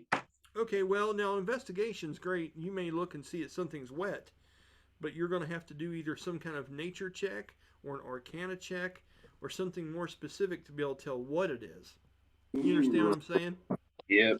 All right. You're like, boop, it's wet. It's got to be something a little more, yeah. I'm gonna go with an arcana check first. Go ahead. Arcana would be 18. Okay. With that, do you open up the lid? Sure. As you peer down inside of this, you recognize that this thing is metal lined when you open it up. And you automatically get a very strong acidic smell coming from this thing. And it is strong. Now, do you have any experience with any kind of acids or any kind of stuff like that? Not poisons, but acidic stuff. Yeah, the what the heck were that we fought? I've actually got a vial of acid. Oh, took from. I know what it is. I know exactly what you're talking about. Yeah, I know what it is. This is different stuff. This scares you a bit and makes you feel nervous. I'm gonna go back to his assassin kit before he was a warlock, and I don't know what check that would be. I guess against. What are you trying to deceive? What are you trying to perceive here? I guess it would be with the poison and the nature of how strong it is. Okay. So you've already done that. I'll give you so much of that. What'd you roll there? 13 plus, that would be on intelligence, so a plus 8. Okay, 21. Yeah. Bud, down in here, it being damp and this stuff still smelling that potent after laying inside this with this kind of metal for this amount of time, nothing makes sense about this. You've not come across something like this, and you can't really discern a color from it because it's down inside of that metal. It seems to be somewhat transparent as you're able to look through it because you can see the different linings of the metal and stuff that makes up around this. And it has a copper-like look to it, but it's not quite copper. Strange. But the potency and the bubbling of this stuff, now that it's been stirred and moved, and the smell of it, it just makes you fearful of it. That's all I can really tell you. Puts the Nothing cap you've back learned or on. seen prepares you for what is in this container. It seems different. You realize it's acidic, but without testing it more, you can't tell from just looking at it. Ooh, okay. I will take one of the standard throwing daggers he has. He breaks the spider silk, pulls one out off of the brace, and dips it in there. What quality is that made out of? It is just basic steel. Okay, so an 8. Okay. As you put that in there, Mm. it. Go ahead. He What? drips some of it on the blade. He doesn't dip the blade in. Oh, okay. So you're holding the blade out and you're dripping some out of this container carefully as you're Yes. doing this. Okay. As you put a couple drips on this thing, they seem to hiss and begin to pit into this thing almost immediately. And it is strange. It is almost going through this stuff like you would imagine lava would go through stone. Now, here's what's funny. As it does that, and you're holding that, and it sizzles down through there, and just in a matter of moments, it goes through the blade. It drips down, then hits that stone floor, and it begins to eat it to a certain degree as well, and starts hissing and things of that nature. And you don't know if it's going to eat all the way through this stone floor or what this could bring about, but this stuff is extraordinarily potent.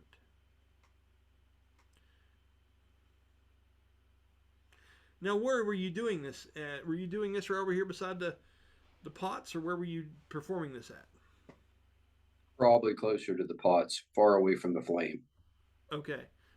Good call. Damn it, I can't have any fun, can I? Yeah, Bromus is like he waving his wasn't hand around. I expecting- found oil! And you're just like, I found acid! Dude, we should hang out! Yeah, so, it's good stuff, man. Swing and a miss. So, no, everything's fine, but it is scorching the floor as well. Interacts with the steel of what you have intensely and quickly. Never seen anything like it. Put the cap back in it, and what type of? So it is a metal lined, like it's some type of metal that's in there, right? Uh-huh. Oh gosh, boy, do I wish I had a bag of holding instead of standard stuff to carry. This metal, do you say anything about that to anybody else around you? I would say that this stuff would. He looks up and he said, "This is the strongest acid I've ever seen." Anyone else Short have of anything to add to that? legendary dragon acid, which I've never seen. Correct. But being an assassin, he would know what it was because it's a legendary poison. Right, and you know that there are certain dragons that are legendary, supposedly to have had acid in their glands and things like that. Bromus, are you investigating? Let's say we made our way back to the group yet, or is it still just me and Bast? We'll just do theater of the mind, whatever you want to do at this moment. Let's say at this point, him telling about the acid and such it's quite strange that that's down here. Killtusk, do you have any idea why there would be such a potent acid down here.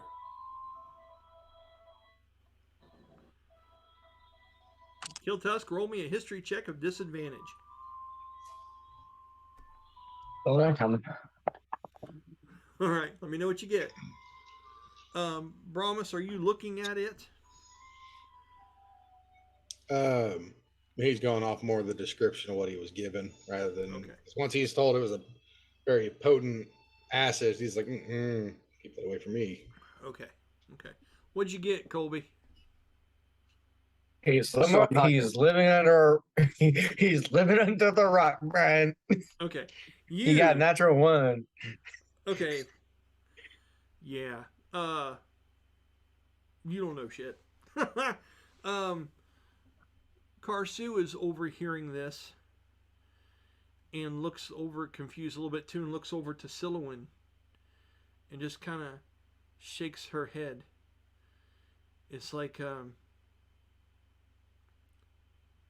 not even mercy has ever shown me a recipe and I've learned so much from her that would have to do with something that would burn through metal. As she comes up, she's looking through the hole in the dagger that you're holding, Bastille, looking into the floor like she's looking through it with her eye, amazed by it. Silouan, are you saying anything in this moment? I don't think this is something we could take with us. Unfortunately, because I'm pretty sure if we tried to put that in anything, it would be quite messy. But it's already Silouan in brings it. up a valid point, and now I want to hear the contradiction. Come on, Danny, talk to us. But it's already in a great container, and it's lined in metal. I think if one of you would carry it, it would make a fine weapon against the other enemies. What's the vessel it's in again?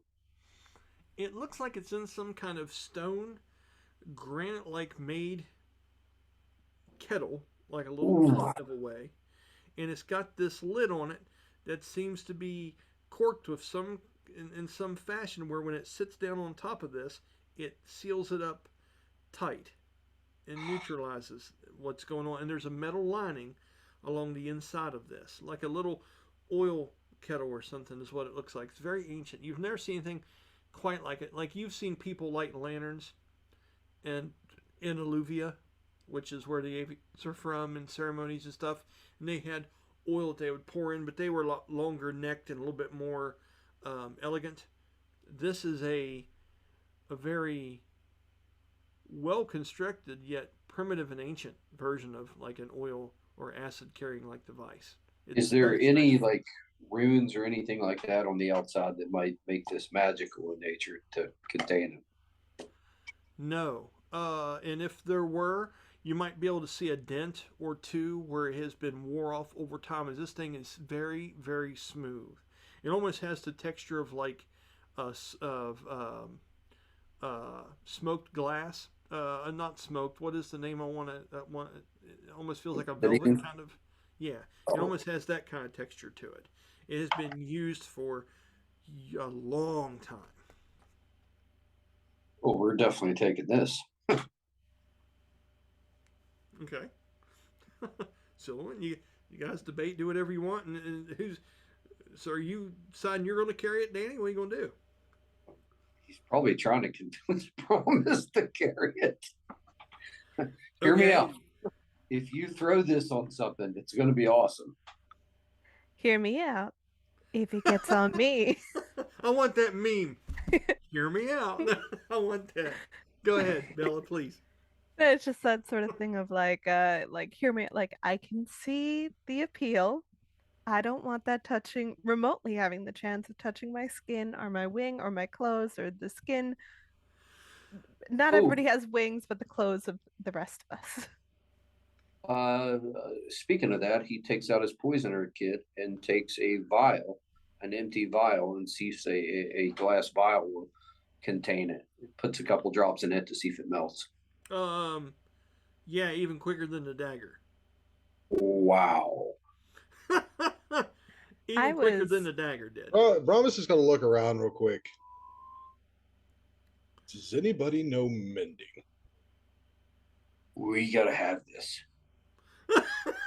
Completely. Oh, I am so sad that I don't have Mage Hand, but otherwise, I do have Mage Hand. I was then thinking, then I was why thinking of don't you use that?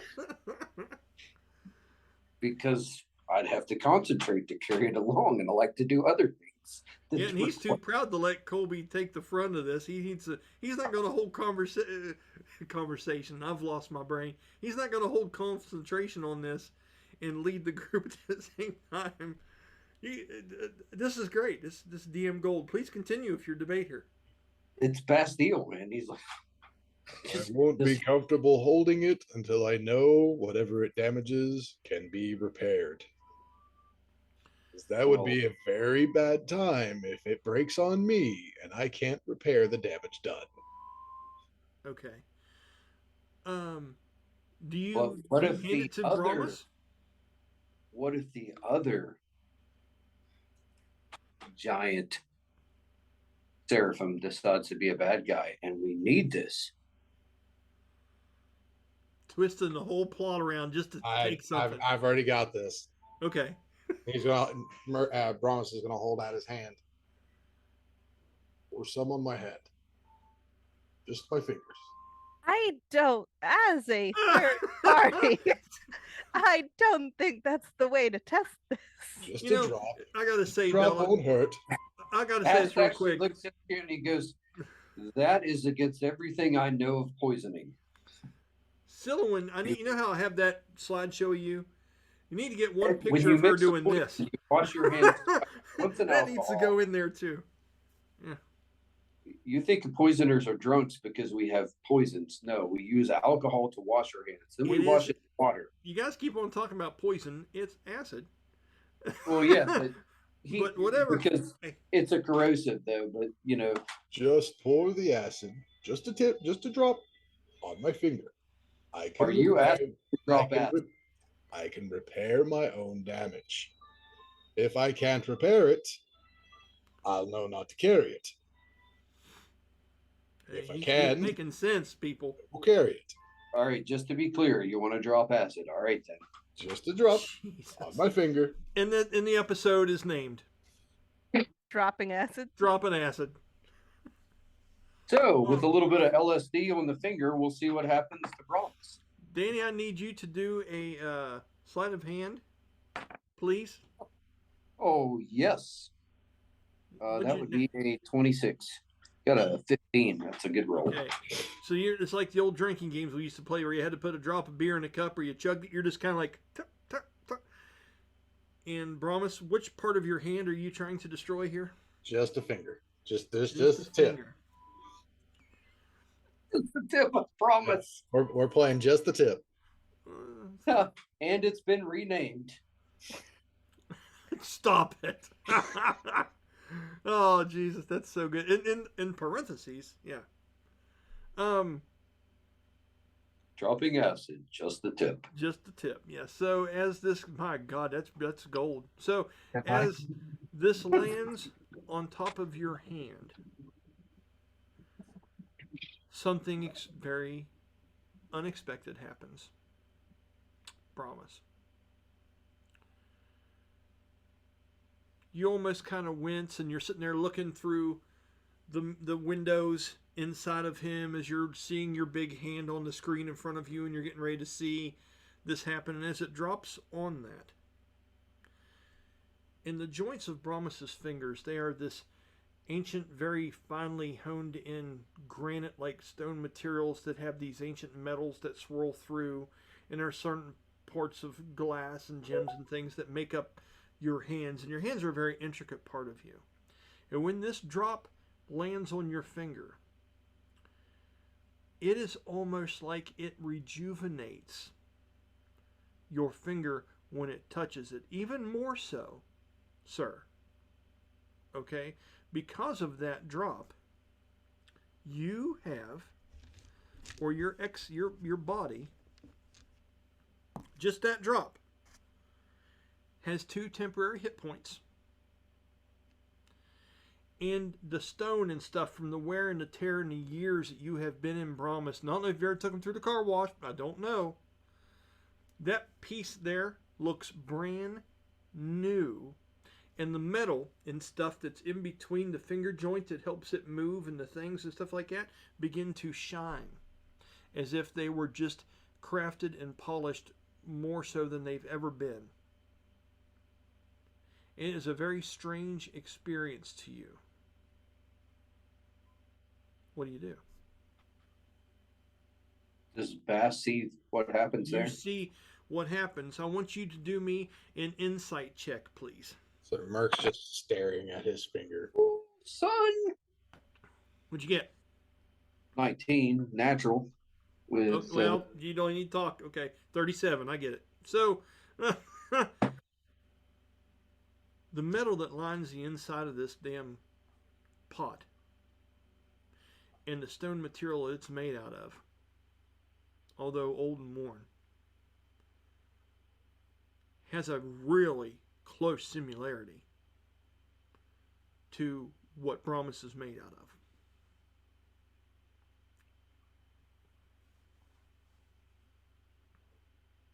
By the way, this has been here. This was already figured out. I'm not making this shit up on the fly.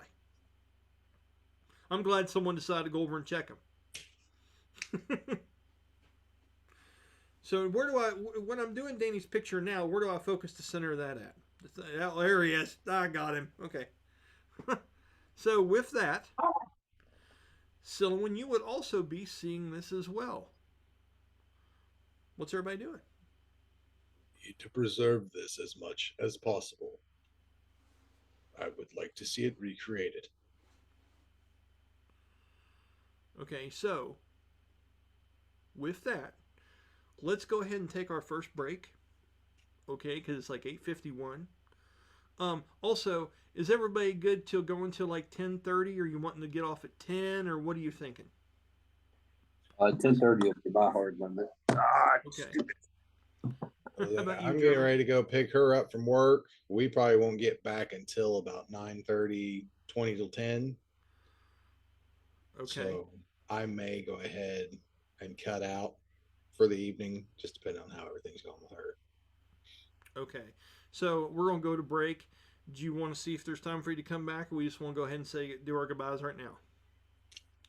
If you guys want to go ahead, if I can hop back on, I will. Okay. So we'll do that. So, Jeremy, thanks for all this. And like I say, the great news is we record everything, so you can see what all goes on. There will be some interesting things maybe come of this, and I'll give you all a chance to think about what you want to do with this concoction moving forward. And if something major comes up, Jeremy, I'll text you, and you can kind of give me your response, maybe with things that's going on, and I'll add that into the game. Sound good? Well, you want to go through maybe what our responses are to this real quick, since it affects him real big before we. Sure. Let's go ahead. We got another few minutes here and stuff. Go ahead. So he's like, we need to secure this. We need to be able to reproduce this. Is that the main thing that you said there? Yeah. Mirk? Okay. One of those, if it needs to be used, let it be used, but I need to save some. Somebody can recreate this.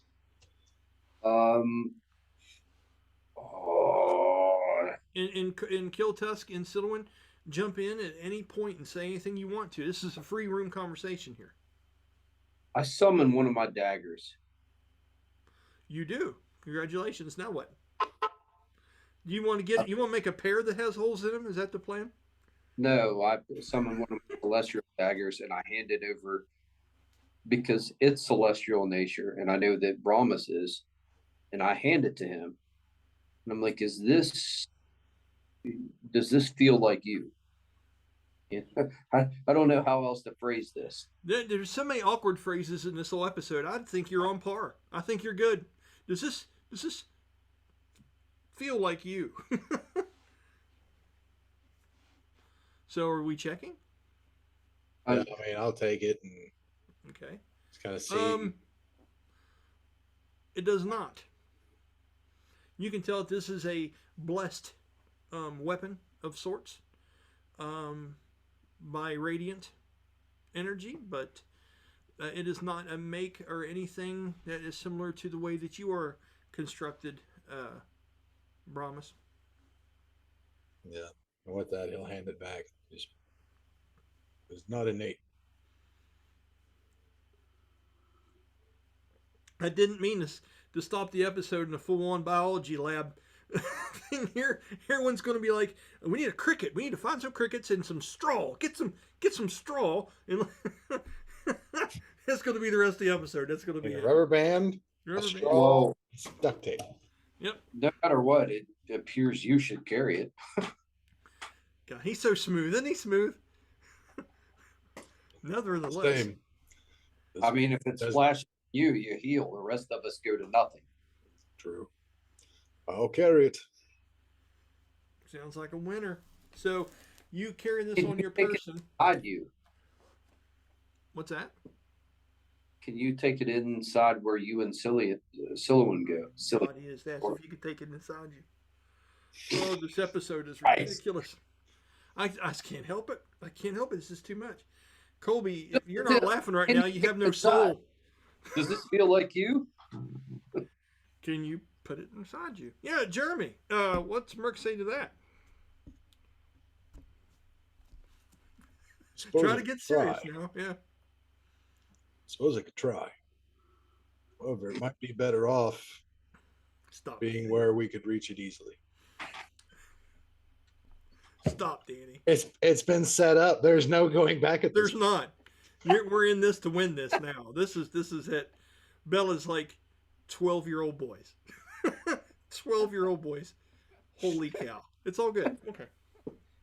So, how you want to carry this thing, bud? I want to. Let's see. Try to think. I'll take the sash from his shoulder Okay, which is fair. Yep. and see about tying it around his waist and seeing if like Silouan can help him kind of tie it to the bottle. That way, worst case, if he needs to, because he's going to do the same thing with the with the oil on the other side. Okay. That way, if something needs to happen and needs to be used quickly, he can just pull it off the sash and use it. Okay, just a minute, Danny. While they're over there trying to do this, and you're having that conversation of Silouan,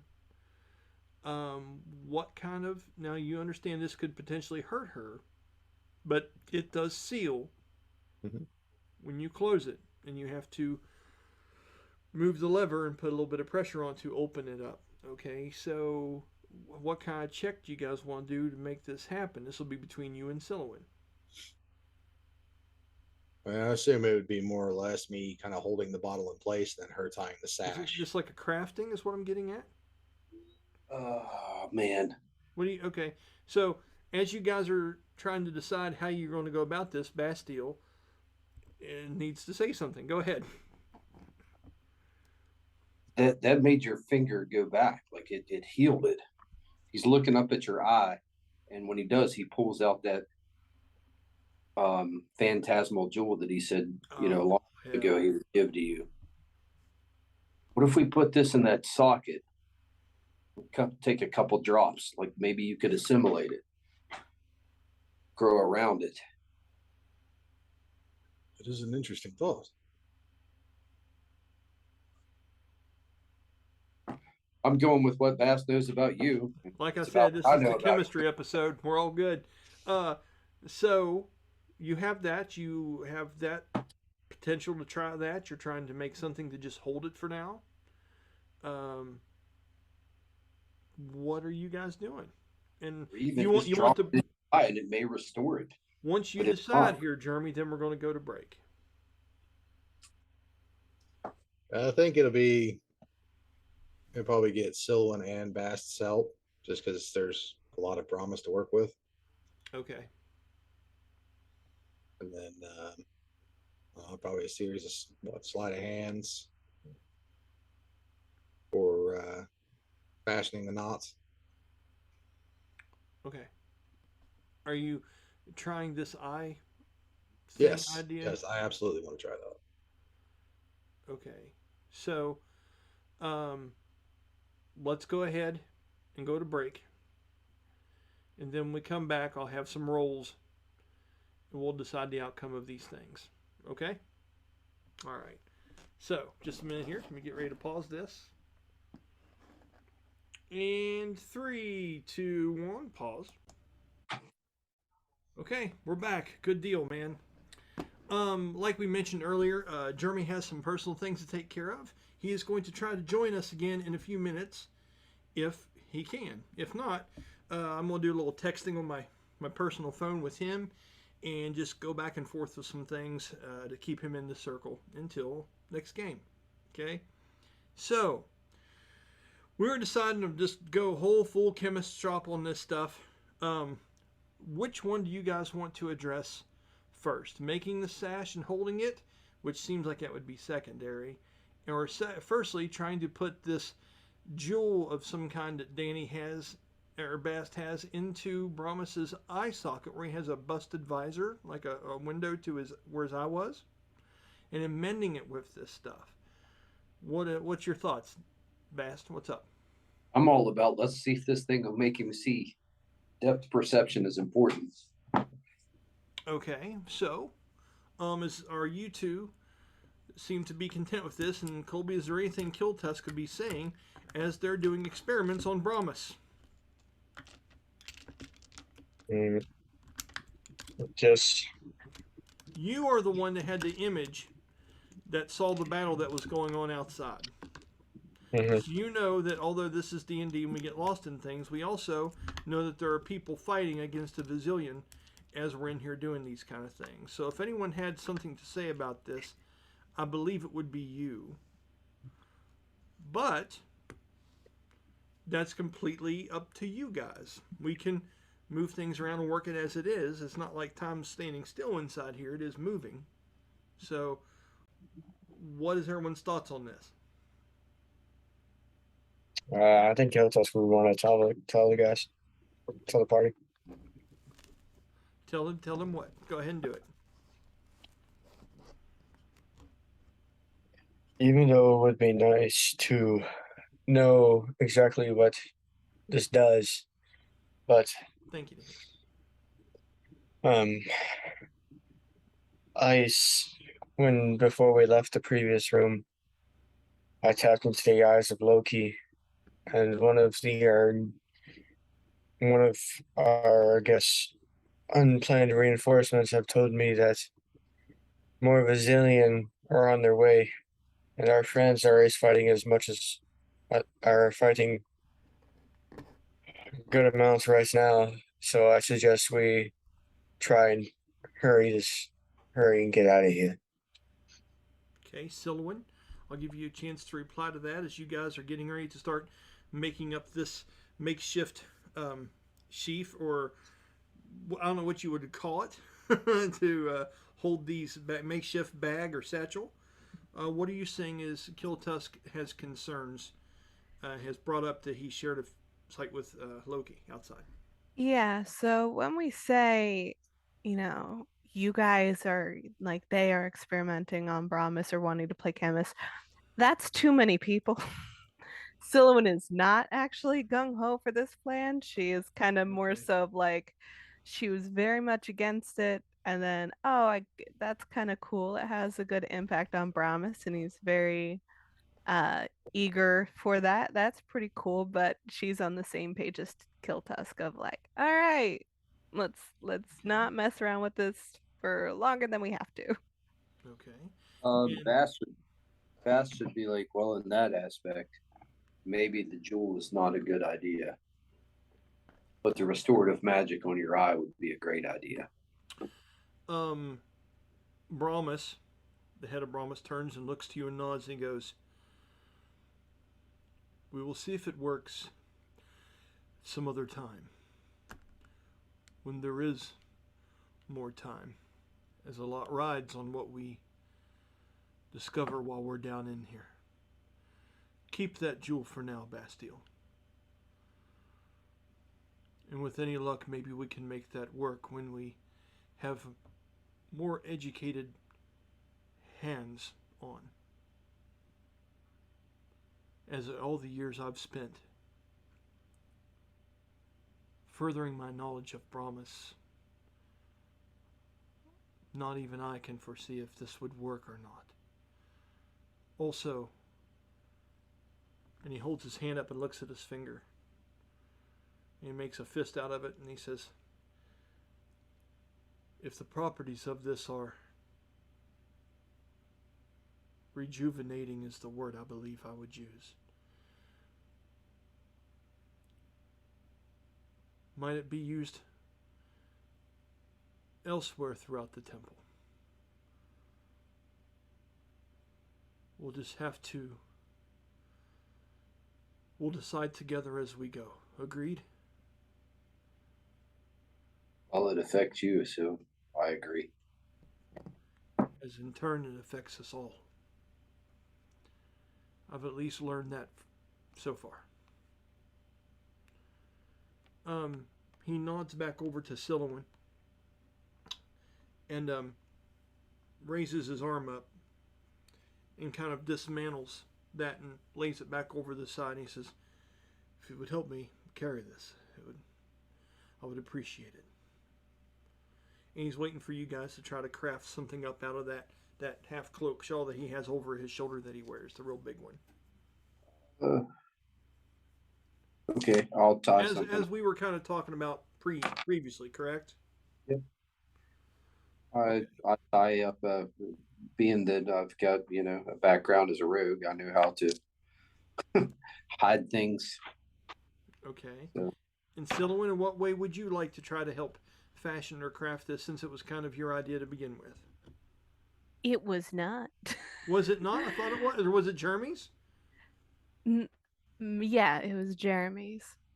Okay, and I think Jeremy's words were he wanted to have Bastille and you both try to help build some kind of thing. Am I correct in that? Yeah, he signed her up for this one. So you are hesitant is what you were implying. Yeah, she's picking anything up. It's like that. Okay. So And how would you guys like to do this as far as a skill check to see if you're able to give him something that can tie this to his outside out of that half cloak that he wears over his shoulder and make it work? Do you guys want to do a crafting? Do you want to do whatever you want to do? What do you think?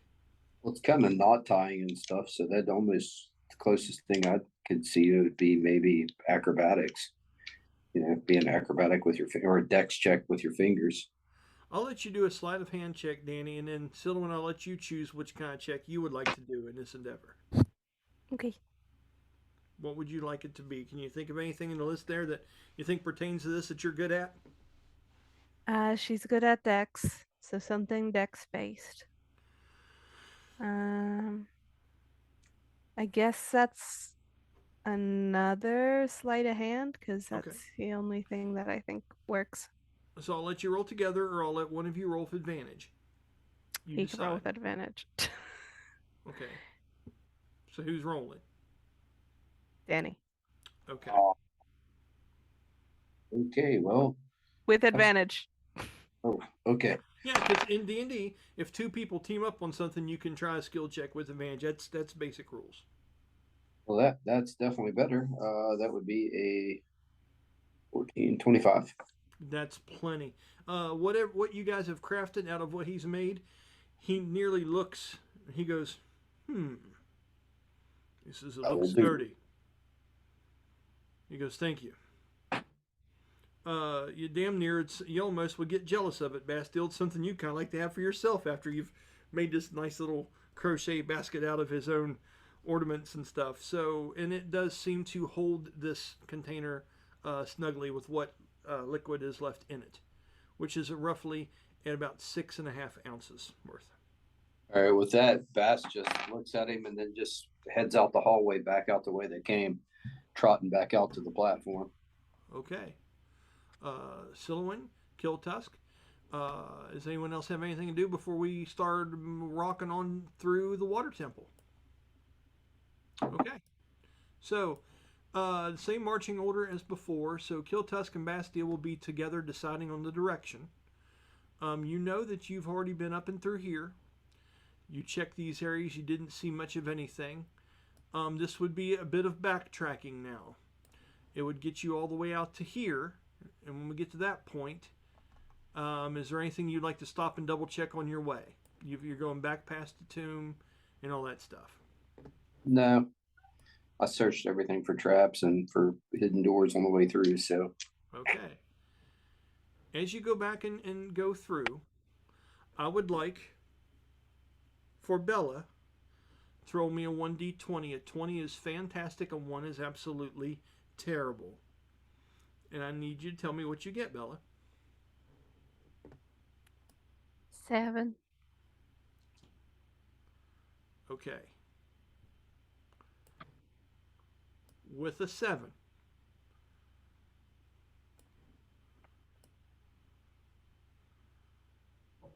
You guys are okay. And you make it back to the entrance without stirring any more spirits or anything of that nature, or stumbling across any kind of new traps that may have activated when you had movements in prior rooms.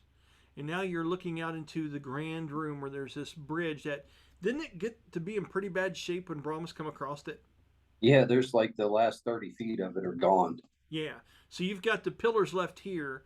This whole section, this 30 foot, almost, I'd say at least, let me see, 5, yeah. I'd say from the edge of this lower platform to here is pretty much gone. There are timbers and things laying down, and I'm going to roll 1d20. 20 makes them very traversable, so you can maybe scale down them to the lower part as Lincoln logs would kind of fall in. You get what I'm saying? A 1 means every bit of this shit fell down, and you've just got a big 30-foot chasm, okay? So Bast is going to run along the wall that parallels them using his free running feet and run down it using that to slow his path to get past the water. Hold on. You're running down what? You don't know what I've rolled yet. The solid wall that is like on their back. He's going to go like north and get over the water. Okay, so you're saying, first off, I rolled a natural 1. So every bit of these timbers have fallen the 25 to 30 foot straight down and are laying across the water and ruin down below this. Okay? So you're saying you're going to skip up across the wall here to the north and jump over, or where are you running exactly, Bastille? That's his plan, but actually I got to figure out to get everybody else down. I was going to say, if you just want to take off by yourself, we can do that.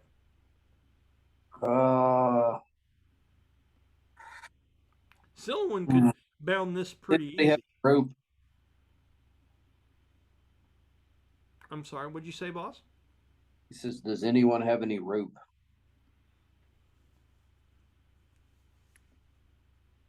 I don't think so. Killtusk, he's asking if you have any rope to descend. Oh, Or if you're one, go ahead. so I can bound it. Like launch myself across. I can also cast jump or levitate. Is that yourself or somebody else? Jump, you touch a creature, and then levitate is also one creature or object of your choice that you can see. Rises vertically up. So Well, I mean, it can be up or down. I'm gonna, you know what I mean. If you wanted to let them. and we're going descend. down? Yes. Okay. Because I'm sorry if the visual's not capturing it. This expanse goes across from one ledge to the other, Mm-hmm. and this is like 25 to 30 foot up above the lower platform. Whereas this large statue in the distance that seems to be like an ancient seraphim Mm-hmm. is tall, but it's not even quite as tall, and maybe its head is just barely reaching the height of this. So It's are we going down or down and over? I think We're golden. We're I good. think you're wanting to go down, and then what direction from here? Colby and Danny, tell me. Once you land in here, I think we're going to go north because that's where we haven't explored. But okay, so you have an open door over here in a dark room and some big ancient door. Then you have all these other rooms here and stuff of that nature. So there's definitely stuff to explore down here. so you can levitate one. I can levitate, I can feather fall, and I can do jump, but That's because great. feather fall, choose up to 5 falling creatures within range. So Oh shit! Wow, Yeah, 5? if- I didn't know Featherfall worked on multiple people. yeah, if the creature lands before the spell ends, it takes no fall damage. It can land on its feet. Dude, and in a world where we're using magic points instead of spell slots, Yeah, I mean, Work even that with shit, Bill. yeah, even with magic points, because it's not like the spell slots, hypothetically, I could do levitate for both of them. Yeah. But like with Featherfall, I could literally just tap all of our heads and well, actually, so Baz can do whatever he's doing. I can jump down. Right. I can do the Featherfall or levitate for Killtusk, Brahmis, Karsu, and so, Karsu, Actually, and he who's the tells you to get on his back. Bass does, and then he casts Spider Climb. Oh, okay. So you're now remember it's not a competition. So No, you're getting ready to but cast levitate on everybody, right? she's getting. I was. Featherfall? She's got. Featherfall. Okay.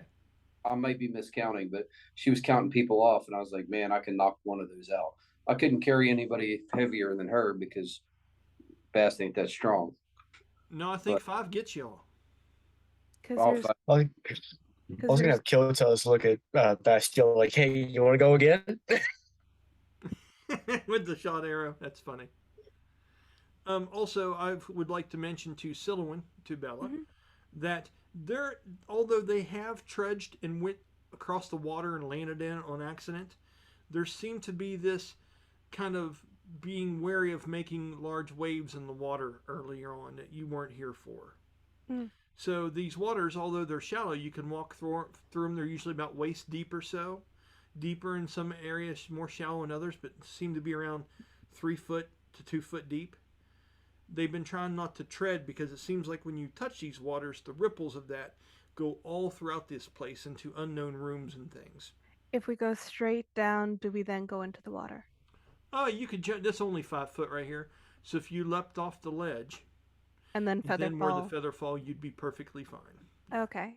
So, like, I was counting off, so then, like, the people who, like, Bass and I can take care of ourselves. So then it's Brahmas, Killtusk, Karsu. Who's the other guy? Killtusk. No. Um, The protector of Karsu. No, he's not with us. We're good. So he's you only got outside fighting. Oh, okay. Boraxel. He's Boraxel. outside fighting. Yep. Okay, so then I Featherfall should took- cover everyone. Yeah, technically, I took Braxel's spot in this. Which was a big step up. You didn't get to see it, but it was a brave moment where Boraxel said to him, he's like, if you're going in there with her, you keep watch on her as a guardian. It's an Atlati warrior. And it was a really cool moment. So yes, It was super cool, I swear. Yeah, I swear to God, it was cool. Okay, yeah, then I mean if pretty much everyone's covered at that point, then let's do it. Please cast your spell, and if you would, just for the hell of it, roll me a 1d20 plus your spell casting modifiers like you're doing an attack spell. I like to just see how well these spells are pulled off. Normal D&D doesn't do that, but I just like to see. Oh. So what are the modifiers? Like if you look down underneath where your attacks and stuff are on your character sheet, there's 2 little spell book like icons. Yeah. One is for your attack roll, and one is like a spell save DC.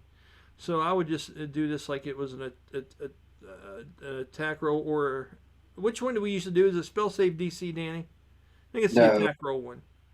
Spell attack. It's the attack roll. And I don't get advantage because nobody's like cheering me on, do I? Guys, you see her trying to muster this up. Are we trying to help her? Absolutely. In what form is the help coming? You got this. Hey, you've got if you want to use it here, you've got an inspiration. Okay, I'm definitely. What does the inspiration do then? I'll let you re-roll or add a 1d10. Okay, so I'm gonna re-roll. Oh God. Okay. Hopefully, okay, that's much better. I had rolled a nat 1, so that's why I began to panic. What's the movie where they all jump off the top of the roof? It goes, aim for the butches, and they all just fall to their death. Is that the one of Will Ferrell, Samuel Jackson, and The Rock are the ones that died at the beginning of the movie?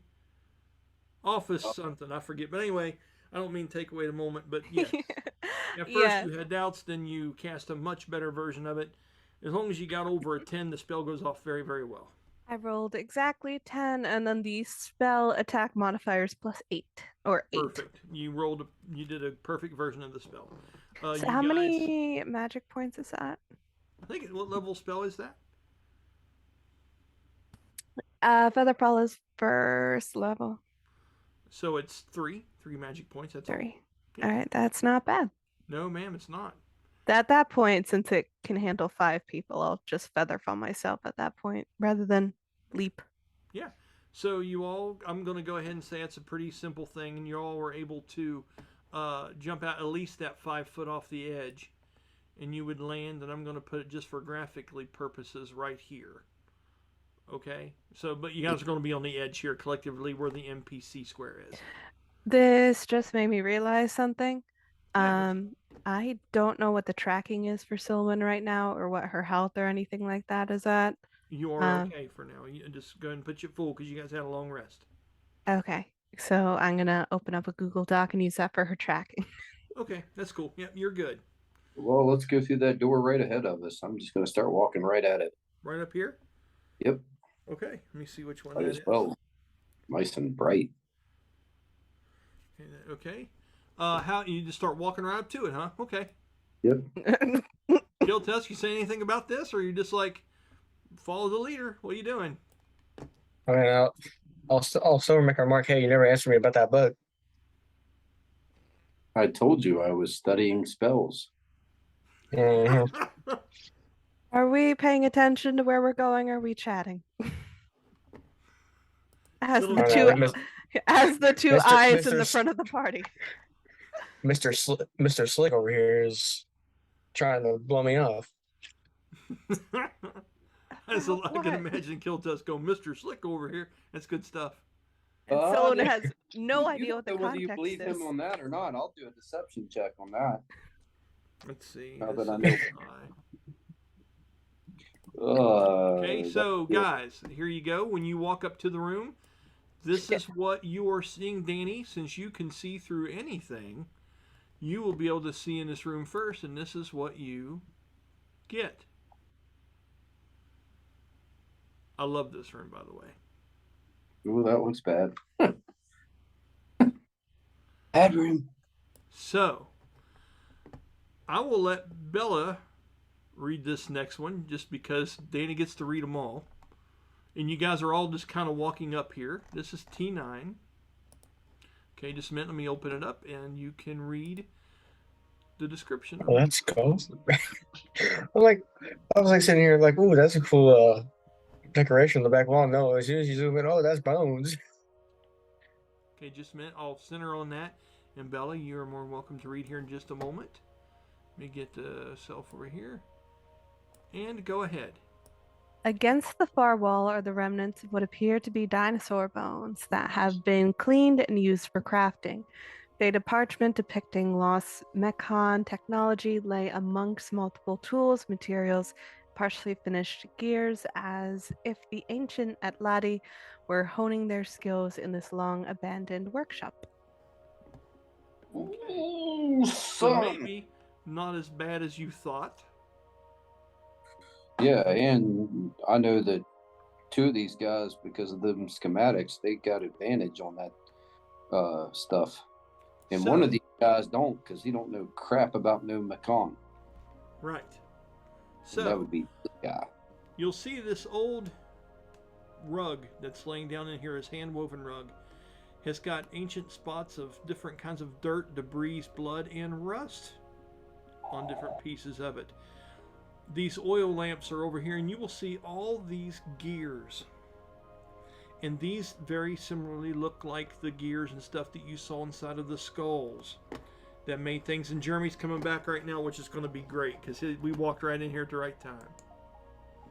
Okay, hold on. I'll wait until he pops back in, and then I'll give the description to everybody. Okay, we just walked into an awesome room, Jeremy. You came back at a very, very cool time. I'll zoom out so you can see it, okay, buddy? What kind of crap did we get into? Well, Silowin was clever enough to realize that she had Featherfall and taught me something, that it can be cast on multiple people at once. I didn't realize that. So as you guys were up here, the first 30 foot of this bridge was gone because of your guys' antics getting across earlier, right? You guys were able to leap out the 5 foot, because remember, you're trying not to disturb the water. Nothing that I said, something you all kind of come up with. And you were safely land here. And Bastille kind of hint, nudge, said, let's go north. It looks like an empty room, it'd be cool. So, he nudged up that direction. And when you went into this room, she read the note that describes it. Bella got her chance to read a room. It was pretty cool. Exciting. And when you look in here, these are ancient dinosaur bones that seem to be cleaned up and stuff like that have been used for crafting. Okay? Ancient rug here on the floor. Blood, dirt, and rust are on this rug. And what's crazy is you see these oil lights here, and you see schematics and blueprints of gears interworking an ancient Mechon. This is like finding lost knowledge right there at your fingertips, guys. If you could only figure out how to do this kind of stuff, it's hard telling what this is teaching people to make, but this seems like a practice room. Now, a lot of these gears that you see laying on these long stone tables to the left and right from the doorway look like they're made out of different metals, different stones, and bone. Now, I'll tell you more if you choose to actually walk into the room, because at this point, I'm imagining everyone's kind of standing in the doorway peering in. Bass would be like, hey, that's y'all's twos. That's all you. And he points to Killtusk and Brahmas when he sees the schematics. Okay. He's like, I can read it, but it don't do me any good. Given that it's something I might be somewhat familiar with, I'll probably walk in. Okay. That you and Killtusk have advantage because of that one you read before. Right. Here's a medic that I carefully opened up. Yes, you did, by the way. That was some good stuff. He found one of these before that was in really bad shape, Bella, and he was able to open it up, rolled like a really good roll, and kept it from falling apart, and was able to read some stuff. So, Brahmas, you walk into this room, and the rest of you walk into this room, and there doesn't seem to appear to be any immediate danger as you do so. Okay?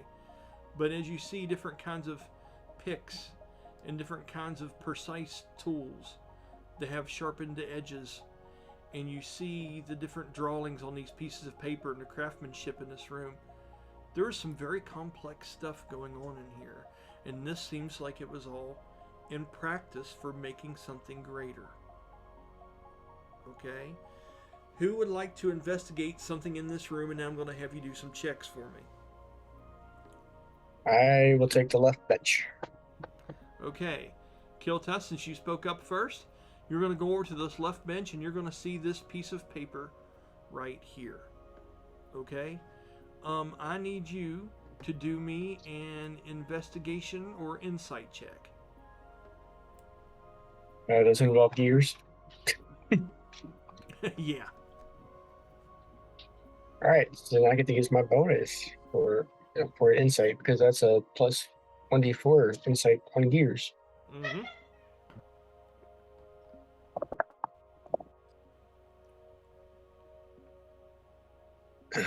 Insight. Ooh, this is gonna be a high number. Ready.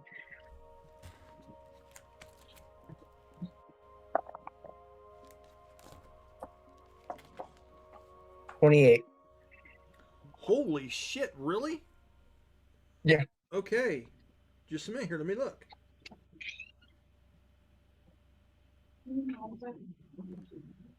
Okay. With that high of a number on that schematic, and since you were inspired and you seem to have some kind of insight from the previous room, with that high a number, you feel as if you can actually see hands putting these things together, something makes sense about this in that great moment that you're having. And as you look at that schematic, you can see that these gears are being put together in some kind of grouping, almost like the ones that were put in that skull earlier. Okay? Through the study of this, you believe if you were to do another check, you might be able to go and configure the gears laying out on the table to put them in a configuration very, very similar to what is on that paper. Now, what it does, you're not quite sure. But with that high of a look, when you look down at the piece of paper and you're blowing the dust off and you're washing it back and forth, there's a very fine detail that you're able to see because you rolled over a 25. Okay? There's the outline of what looks to be a seraphim. What that tells you with that roll is that these gears are meant to be put in, and they're not just gears. There's all kinds of very intricate kind of clockwork type pieces in ancient stones and things that are involved in this, that are smoothed over in ways that you don't know a tool could ever do. Okay? You believe this is something that would make a working part inside of a seraphim. Either that or make a seraphim work, as it shows a picture of this going into with a 28 inside of the cavity, either the front or the back of some kind of construct that looks very similar to a seraphim. You believe you could recreate this. It may take a hand to do it, but you're able to blow that dust off, and that's what you're able to discern. Now I'm going to stop with you for a minute. Silouan, what is it you're doing once you see Killtusk go over and blowing the dust off these things, and he's looking inspired and he's starting to grab onto pieces and bits of stuff? What is it you're doing on your right now? Or you can wait and let someone else go so you can work off what they're up to. I'm just giving you the He option. hasn't explicitly said what he found / is doing yet, right? Unless you yell Eureka or some shit, Killtusk, what is it you're doing, buddy? I'll let the group of what I found. Okay, so if you would please, because we're playing a role-playing game, could you please role-play that out and speak to everybody? All right. So,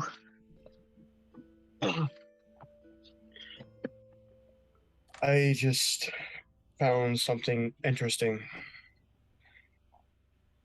Do What? tell. Is the seraphim like something like promises, or? Yes. Also, that large skull up above there, you also recognize as a Vokilikon and a big skull of one that is propped up on top of all those other bones just to the north of you. All right. And this paper over here, it's the gears it shows something it can go into something like promise. And I figured, and just by looking at it, I can tell how to put the gears together for it. Okay. Well, then grab the other gears and look at the other parchment. Nothing's good enough for Bastille. He's like, what the hell are you standing there for, you dip? It's terrible. It's terrible. You just can't impress him. Silouan, anything you would like to say? Well, if you need my help, let me know. But I think I'll wait to see how you put things together so I don't put something in the wrong place. Is there anything in here you would like to investigate or use? Or look at? I think she may try to look around to see if anything looks familiar, like something she saw from Ignatius at one point. Go ahead and roll a perception check.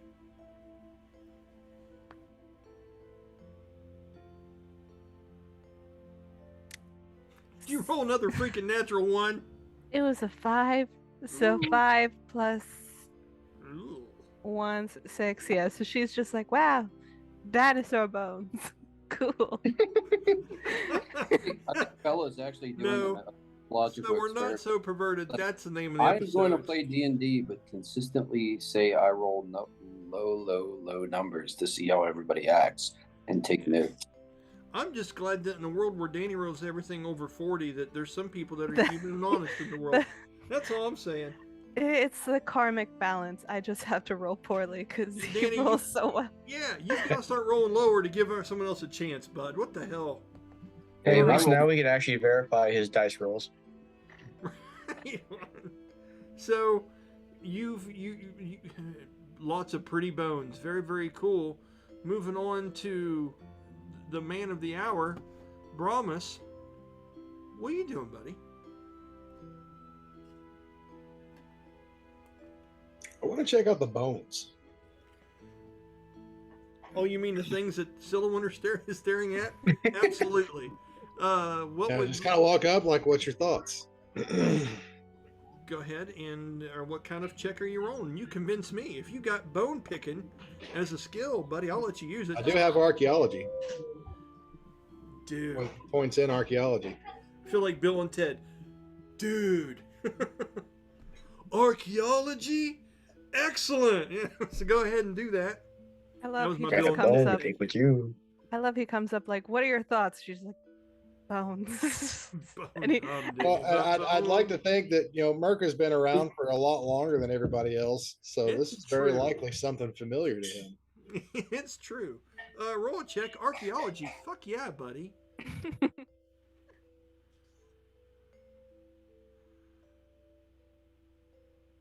The suspense is killing me. What'd you get? That's 20. Karmic balance. I can see. Yes. Okay. So, holy cow. I can date the bones. I could probably guess its name. He's tasting them. He's like, something. I think dating the bones would be considered necrophilia, but all right. Come on, that was funny. And I technically, I'm dead. I was too. reading. So To be fair, yes, it was funny, but I was immersed in what a fucking natural 20 gets this librarian of the Bone Museum here. Well, so if the skeleton, so the bones become lifelike, it would technically be, You're so Well, pessimistic. what's it called? What's it called? It's called total party kill is what it's called. No, it's. Okay. Oh, I am blanking on it. It's like necrophilia, but like, isn't that right? This is We not just- the line I thought we were going. We just We can't were help but just elaborating get back on. to those words. You know what I mean? Once we throw it out there, we see, I and then the kid comes in the screen, and then it's let's get off the words. Colby started like sharing, and I'm like, oh, maybe he has like an observation or some sort of Oh, my conclusion regarding the bones or whatever, and then just spurts out that. So good. So, Jeremy, it's a word Bone like lovers. that, but not that. the dinosaur bone whisperer with a natural 20. Here's what I want to do for you, sir. Okay. As Silhouette's over there and she's starting to look through, and she's kind of kicking a few around, she doesn't seem to be discerning anything particularly.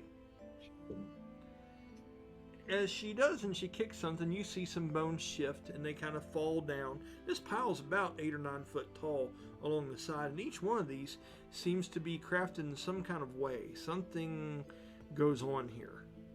Okay? You find 2 different things. Okay? This is very, very interesting. Okay? The first thing you find is what you saw Valdera and all of them working on initially, and what you've seen Colby work on many different times. This seems to be like some kind of monster call. This is made out of a particular piece of bone. It has several different holes that have been drilled and precisely made into it. And what made it stand out was when it was scooted around, there was some faded red and orange paint that seemed to go over the middle of this particular large monster call-like item, almost like a large flute made out of bone, but it's much more wild and twisted shape, almost like driftwood. You understand what I'm saying?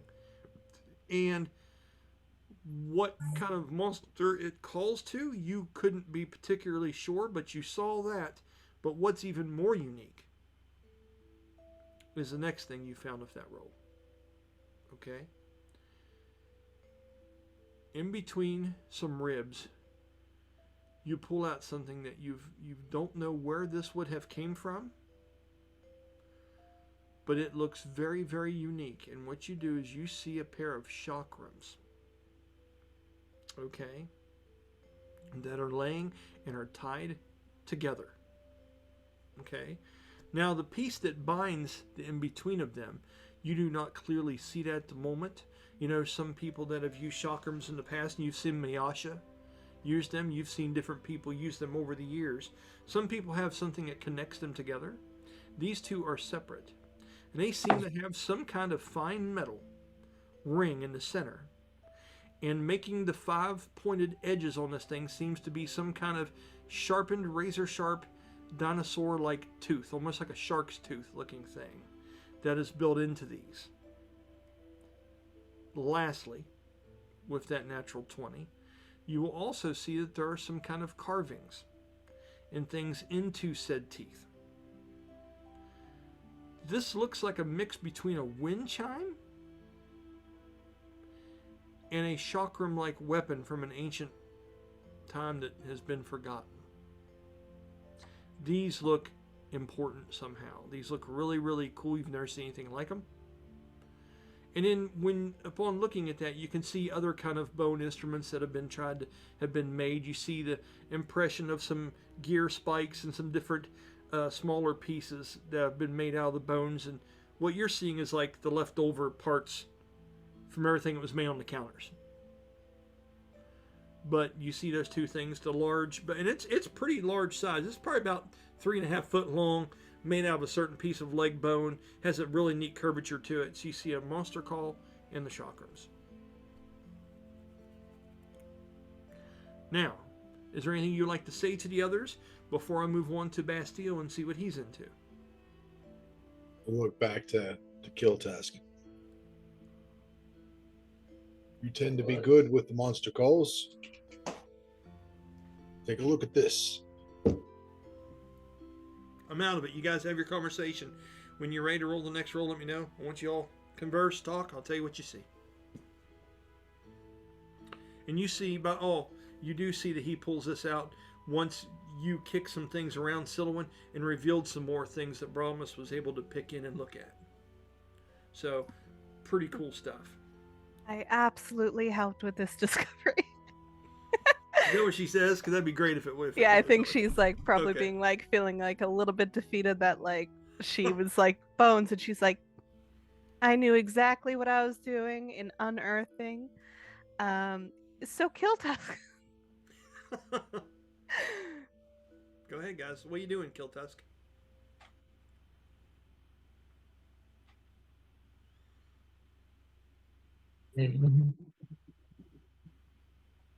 Did you say anything? No? Okay. So you asked him about the thing. Killtusk is lost in thought and is training over that paper there, and he seems to not be paying that much attention to you at the moment, Brahmas. Okay? As he is working on putting these gears together in a certain way and stuff like that. Bastille, what are you doing? He would have, while everybody was distracted, he'd have been looking back at that page in the book, looking over it again, because he's probably pretty concerned about it. Okay, well, you can't see that page anymore because that page is gone. It's Yeah, been he destroyed. And the book, other than that, seems to be inactive. in that case, then he would, he would have looked at it one more time, and then he would have looked around, kind of like with a sense of urgency, like there's shit going on at home. But he looks over to the thing on the right, and he's like, "What about that scroll?" And he's still holding the book in his hand when he says it. Okay, and does anyone else bite on this? I'll say, if no one else does, go ahead. Brahmas, is there anything you're looking at when he talks about the other piece of parchment on the other side, which I believe you're talking about this piece over here, Danny? Yep. Okay.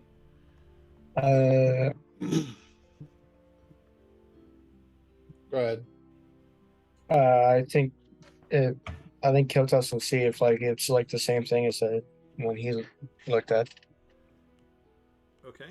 If you go over to investigate, go ahead and roll your roll to do that. And I want you to add a 1d4 to it.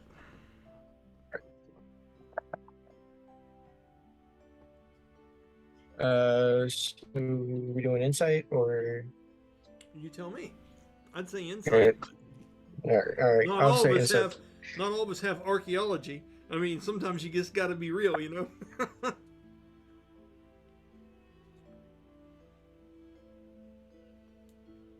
I got a 16. A 16. It is.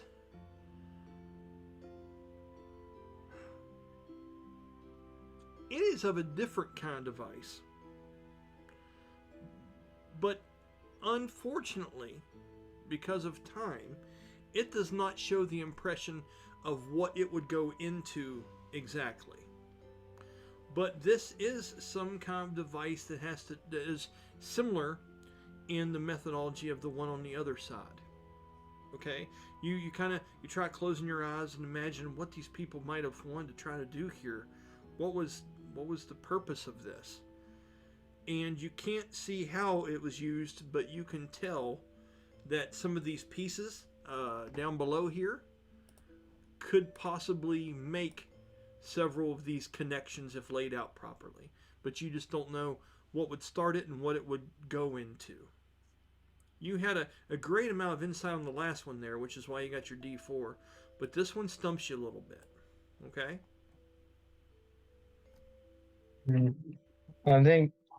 I think since he doesn't know exactly what these gears might go into, you think we might call Promise over to see if he has any idea since he is a Seraphim. Okay, Bramus, you want another shot at something else? You're rolling. Now he wants to acknowledge Promise. Is that what it is? Yeah. Now I matter. Yeah. With Killtusk calling over to him, he'll walk over, take a peek at it, see if anything strikes off to him about anything he's seen within Brahma so far. Okay.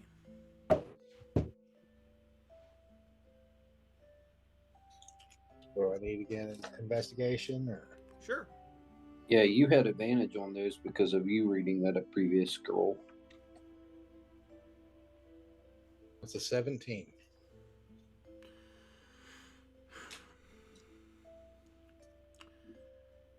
Did you mention that, Colby, did you talk to him about what you had discerned on the other side? You didn't, did you? I knew I at least said it to the group about it. It did go into a Seraphim. Okay.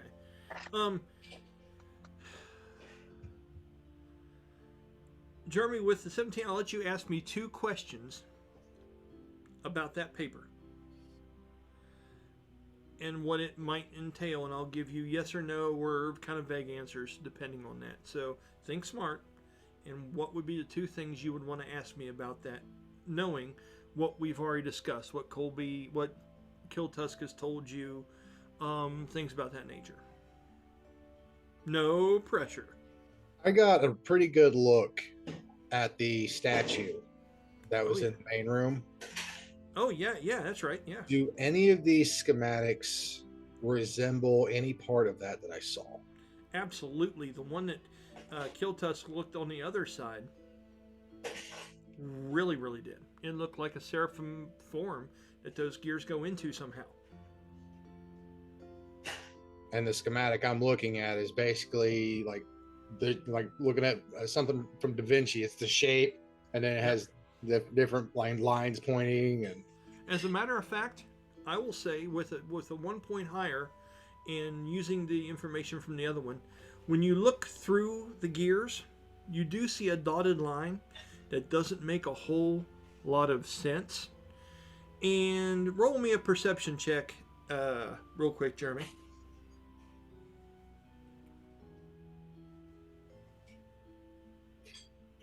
19. Okay, with a 19, I feel pretty comfortable in doing this. Because you're on fire tonight, okay? The way those gears seem to be lined out in that elongated form like that and stuff like that, when you mentioned Da Vinci to me, and you've mentioned that you've seen artwork kind of like that, where it's mortal forms drawn and gears interacting in Mechon, and you've seen things laying about inside of Brahmas that you couldn't explain. Those gears over there look like they're laid out in a pattern in which they could fit into an arm.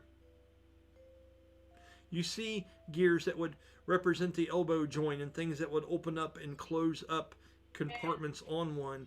As you can see, the dust on the counter now seems to be thicker around those gears and almost makes out like an arm-like shape. Not an arm unsimilar to the size of yours. And when you look at that schematic, you see that, and you kind of look down at your own arm, and you look at that. Based on the evidence you're seeing there in front of you, this looks like it would build something or construct something Mechon based within an arm of a seraphim. Whereas Colby's went into the chest cavity or the back, yours is the arm. And that is very, very peculiar. You see different stones, and when you look down, and there's been times where you've really looked deep into the joints of your own body. And you see things laid out here that kind of mirror that, but they're homemade, bud. They're made out of the materials that the Mori'tal people had available to them. You can only imagine how they learned how to do this. Trying to rebuild something that was broken, perhaps. Maybe trying to recreate something that they saw, they thought they just needed to give it life. So many possibilities would run through your mind here as you're looking at this. And that's all I'll say. As Mirk's looking at all this, the speculation that the seraphim in here is trapped, perhaps due to a broken body, starting to make a whole lot more sense. Bastille, you say anything to this? And we should take. Again, bud, you broke up a little. I'm sorry. Then we should take this with us. At that point, Karsu would step up and she would look at all of it. And she would look at your satchel and she would touch it just briefly, Brahmas, as she would run her fingers down through it. Her eyes are wide open now, looking all about the room with that glow to her eyes as if she's reaching out, and she closes her eyes for a minute. And she shuts them, and she's holding on to you for support as she does this, Brahmas. And she says, with her eyes closed, she looks over towards Silliman.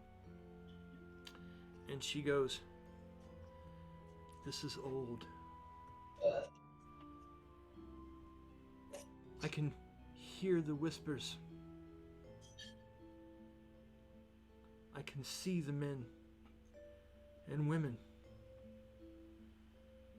creating these grand gifts for Baka. That is what they're saying." She opens up her eyes and she's staring straight at you, Silhouette. And she goes, These were gifts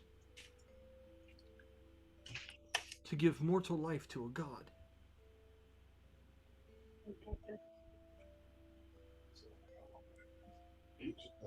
It still bounces through the walls of this place. I feel the success, the failure, the struggle.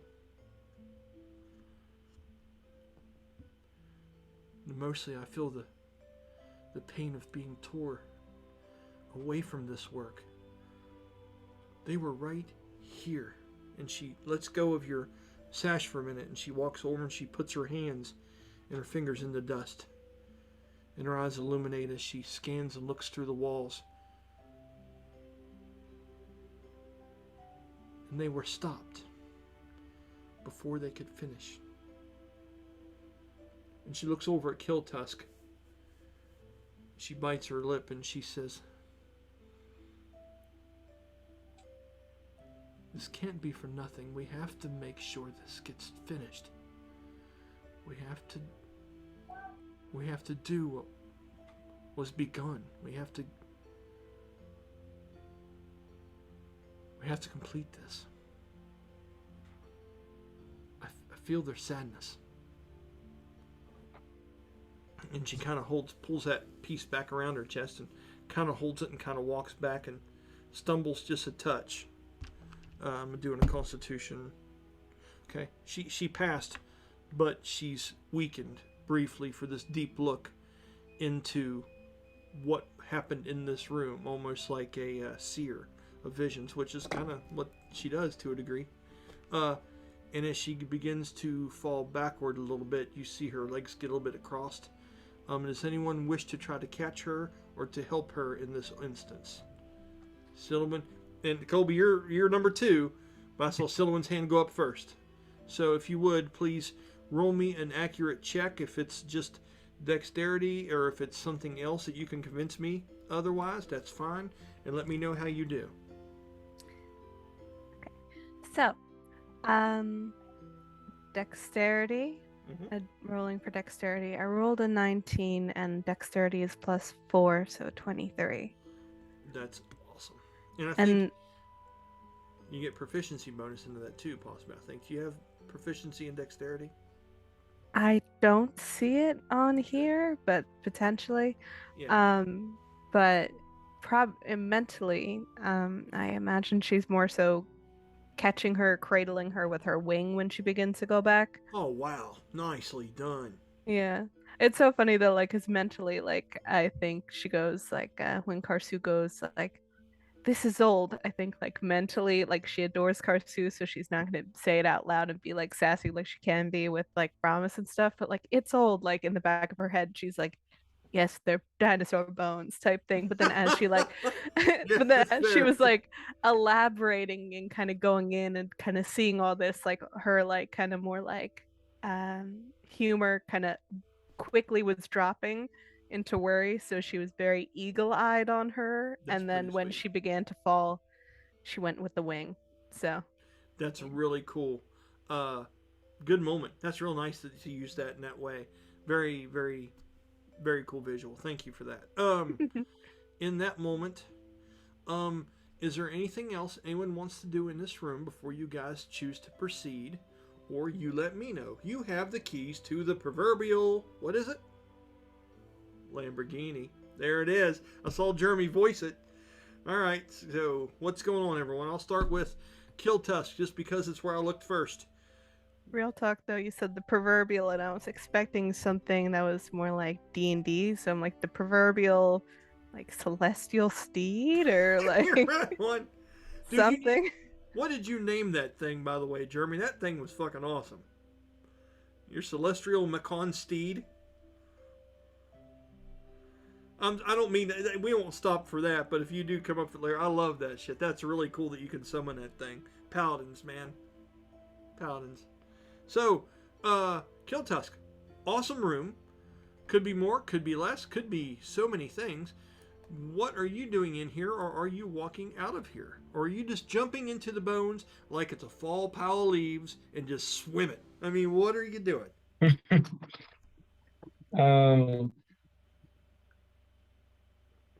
I think Killtusk will apologize to Brahmas because as he's standing there, he'd be like, "I'm sorry, I did hear you, but I was focused into the gears and trying to see how they were made and everything. What were you asking for earlier?" I found something similar to one of your monster calls, but it seems different.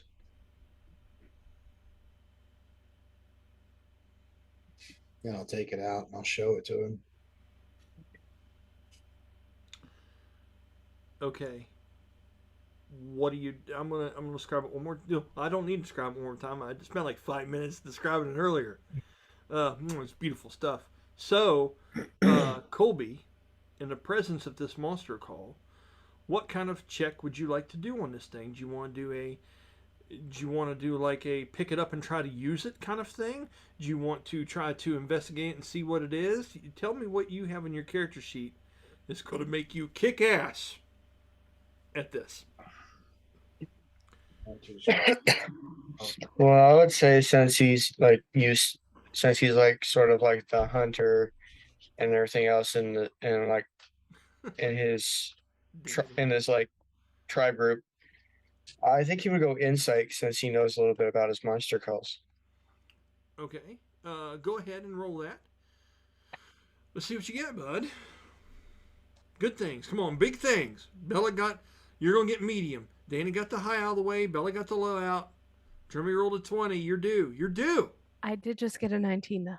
Fuck yeah, you did. Let's go. What you got? 20. Punch Mhm. karma in the face. Hell That's yeah. Punch in the face. That's good stuff. Okay. With a 20. When you look at this bone,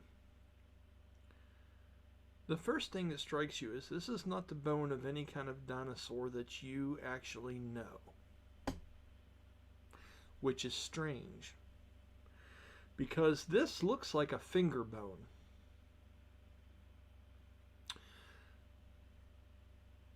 Or a piece of something. In the way that the grains work in it, but it would have to be enormous for this to make sense. Okay, so as of right now, 20, you can't tell what kind of creature it came from. Make notes of this. Okay? Secondly, you can tell from the spacing of the notes or the holes in this thing in the way that they're shaped. And I'll get into it just for fun so you can kind of get immersed in this. You know, small bird calls and stuff have small shaped holes that are at a slant that make a high-pitched noise when they come out. And there are certain calls of different creatures that you've learned to make. They have these elongated, curved kind of ones that are polished on the inside of the holes that make a different sound when the wind escapes through them. There's a lot of telling factors in a monster call that you are very familiar with because you make these and you can use these. Whatever creature this monster call is supposed to be replicating, Killtusk, is a big fuck deal. Okay? In seeing it, you almost wonder if you have the physical capacity to be able to use it, and it tempts you. Okay?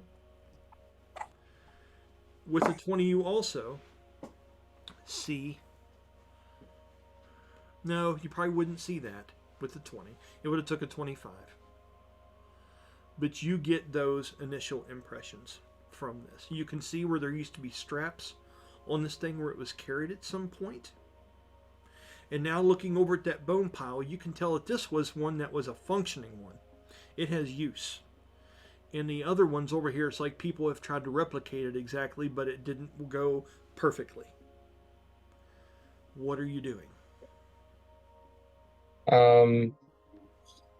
I would tell Brahmas it certainly is a monster call, but the creature it was made from and intended use for, I have no idea. Appears to work, but I don't know if we want to test it in here. And if we test it outside, there's no promises if it's a small creature or a small, easy creature or some big you challenge know that for will. a fact. You know Oh, yeah. for a fact. This is a gargantuan, beastly Yeah. call. Yeah. This thing's boss. You've never seen anything quite like this. Yeah, so scratch that. The creature that it will most likely call would be a challenge if it does attract it. This, I will even say, at this thing, it's damn near like 3.5 to 4 foot long. It's big. You could damn near braid this on the end and use this as a club weapon and a monster call at the same time. This thing is boss. Okay? So, with that information, Brahmas, what are you saying in turn, sir?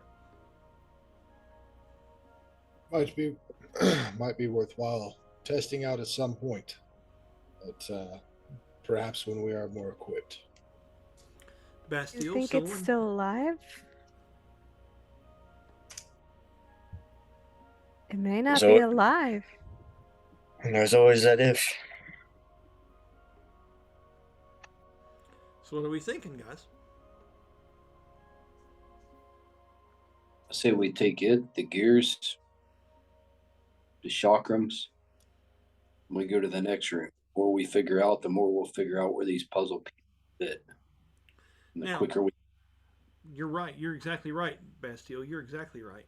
The issue being is when you're saying that. Roll an insight check for me, Bastille, please. insight. Shoot. Bang!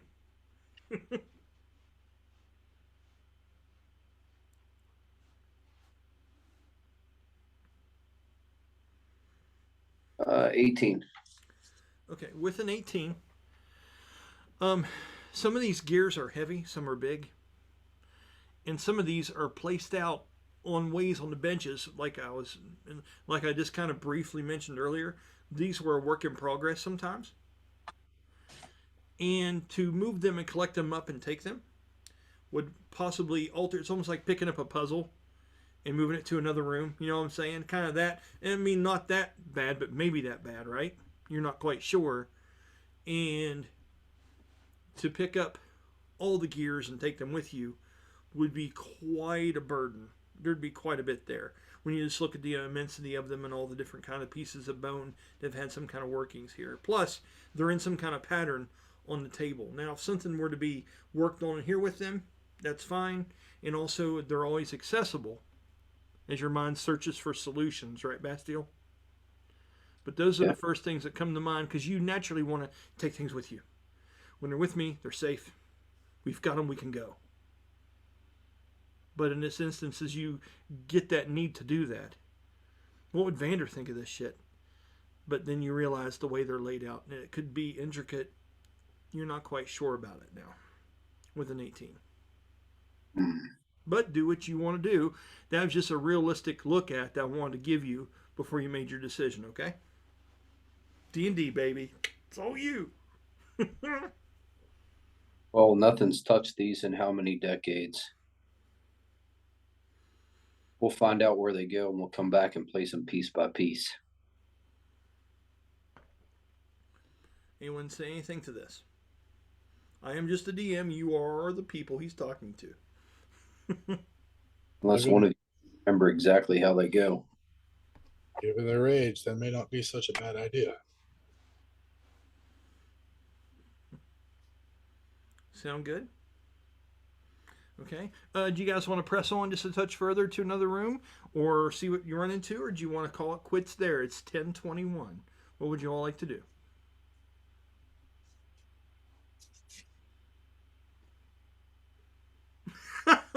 I mean, I'm just going to have a drink of beer, and you all think about it. Let me know. No pressure. I mean, I do got school in the morning. Yeah, but that's still not answering my question.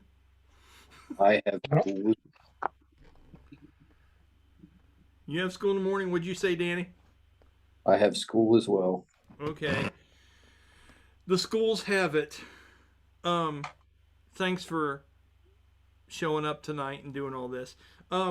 These were some important, really cool rooms that you guys did very well in. I hope you had some fun figuring these out. There's only like a dozen more of them. It's no big deal. It's a big place. And it's going to be a fun crawl through it to see how this all unfolds. Before I get off here, has anyone got any questions, comments, or concerns before I end the video for tonight? Nope. Good enough. Let me go over here to this. Get my shit lined up. We'll do our normal thing. I'll pause. We'll have a bullshit session. And then we will end this. Once again, I'm Brian Kynes. I want to thank everybody for hanging out this Sunday afternoon to play Dungeons and Dragons in the world of Ulran. And we'll see you all hopefully next Sunday. Later.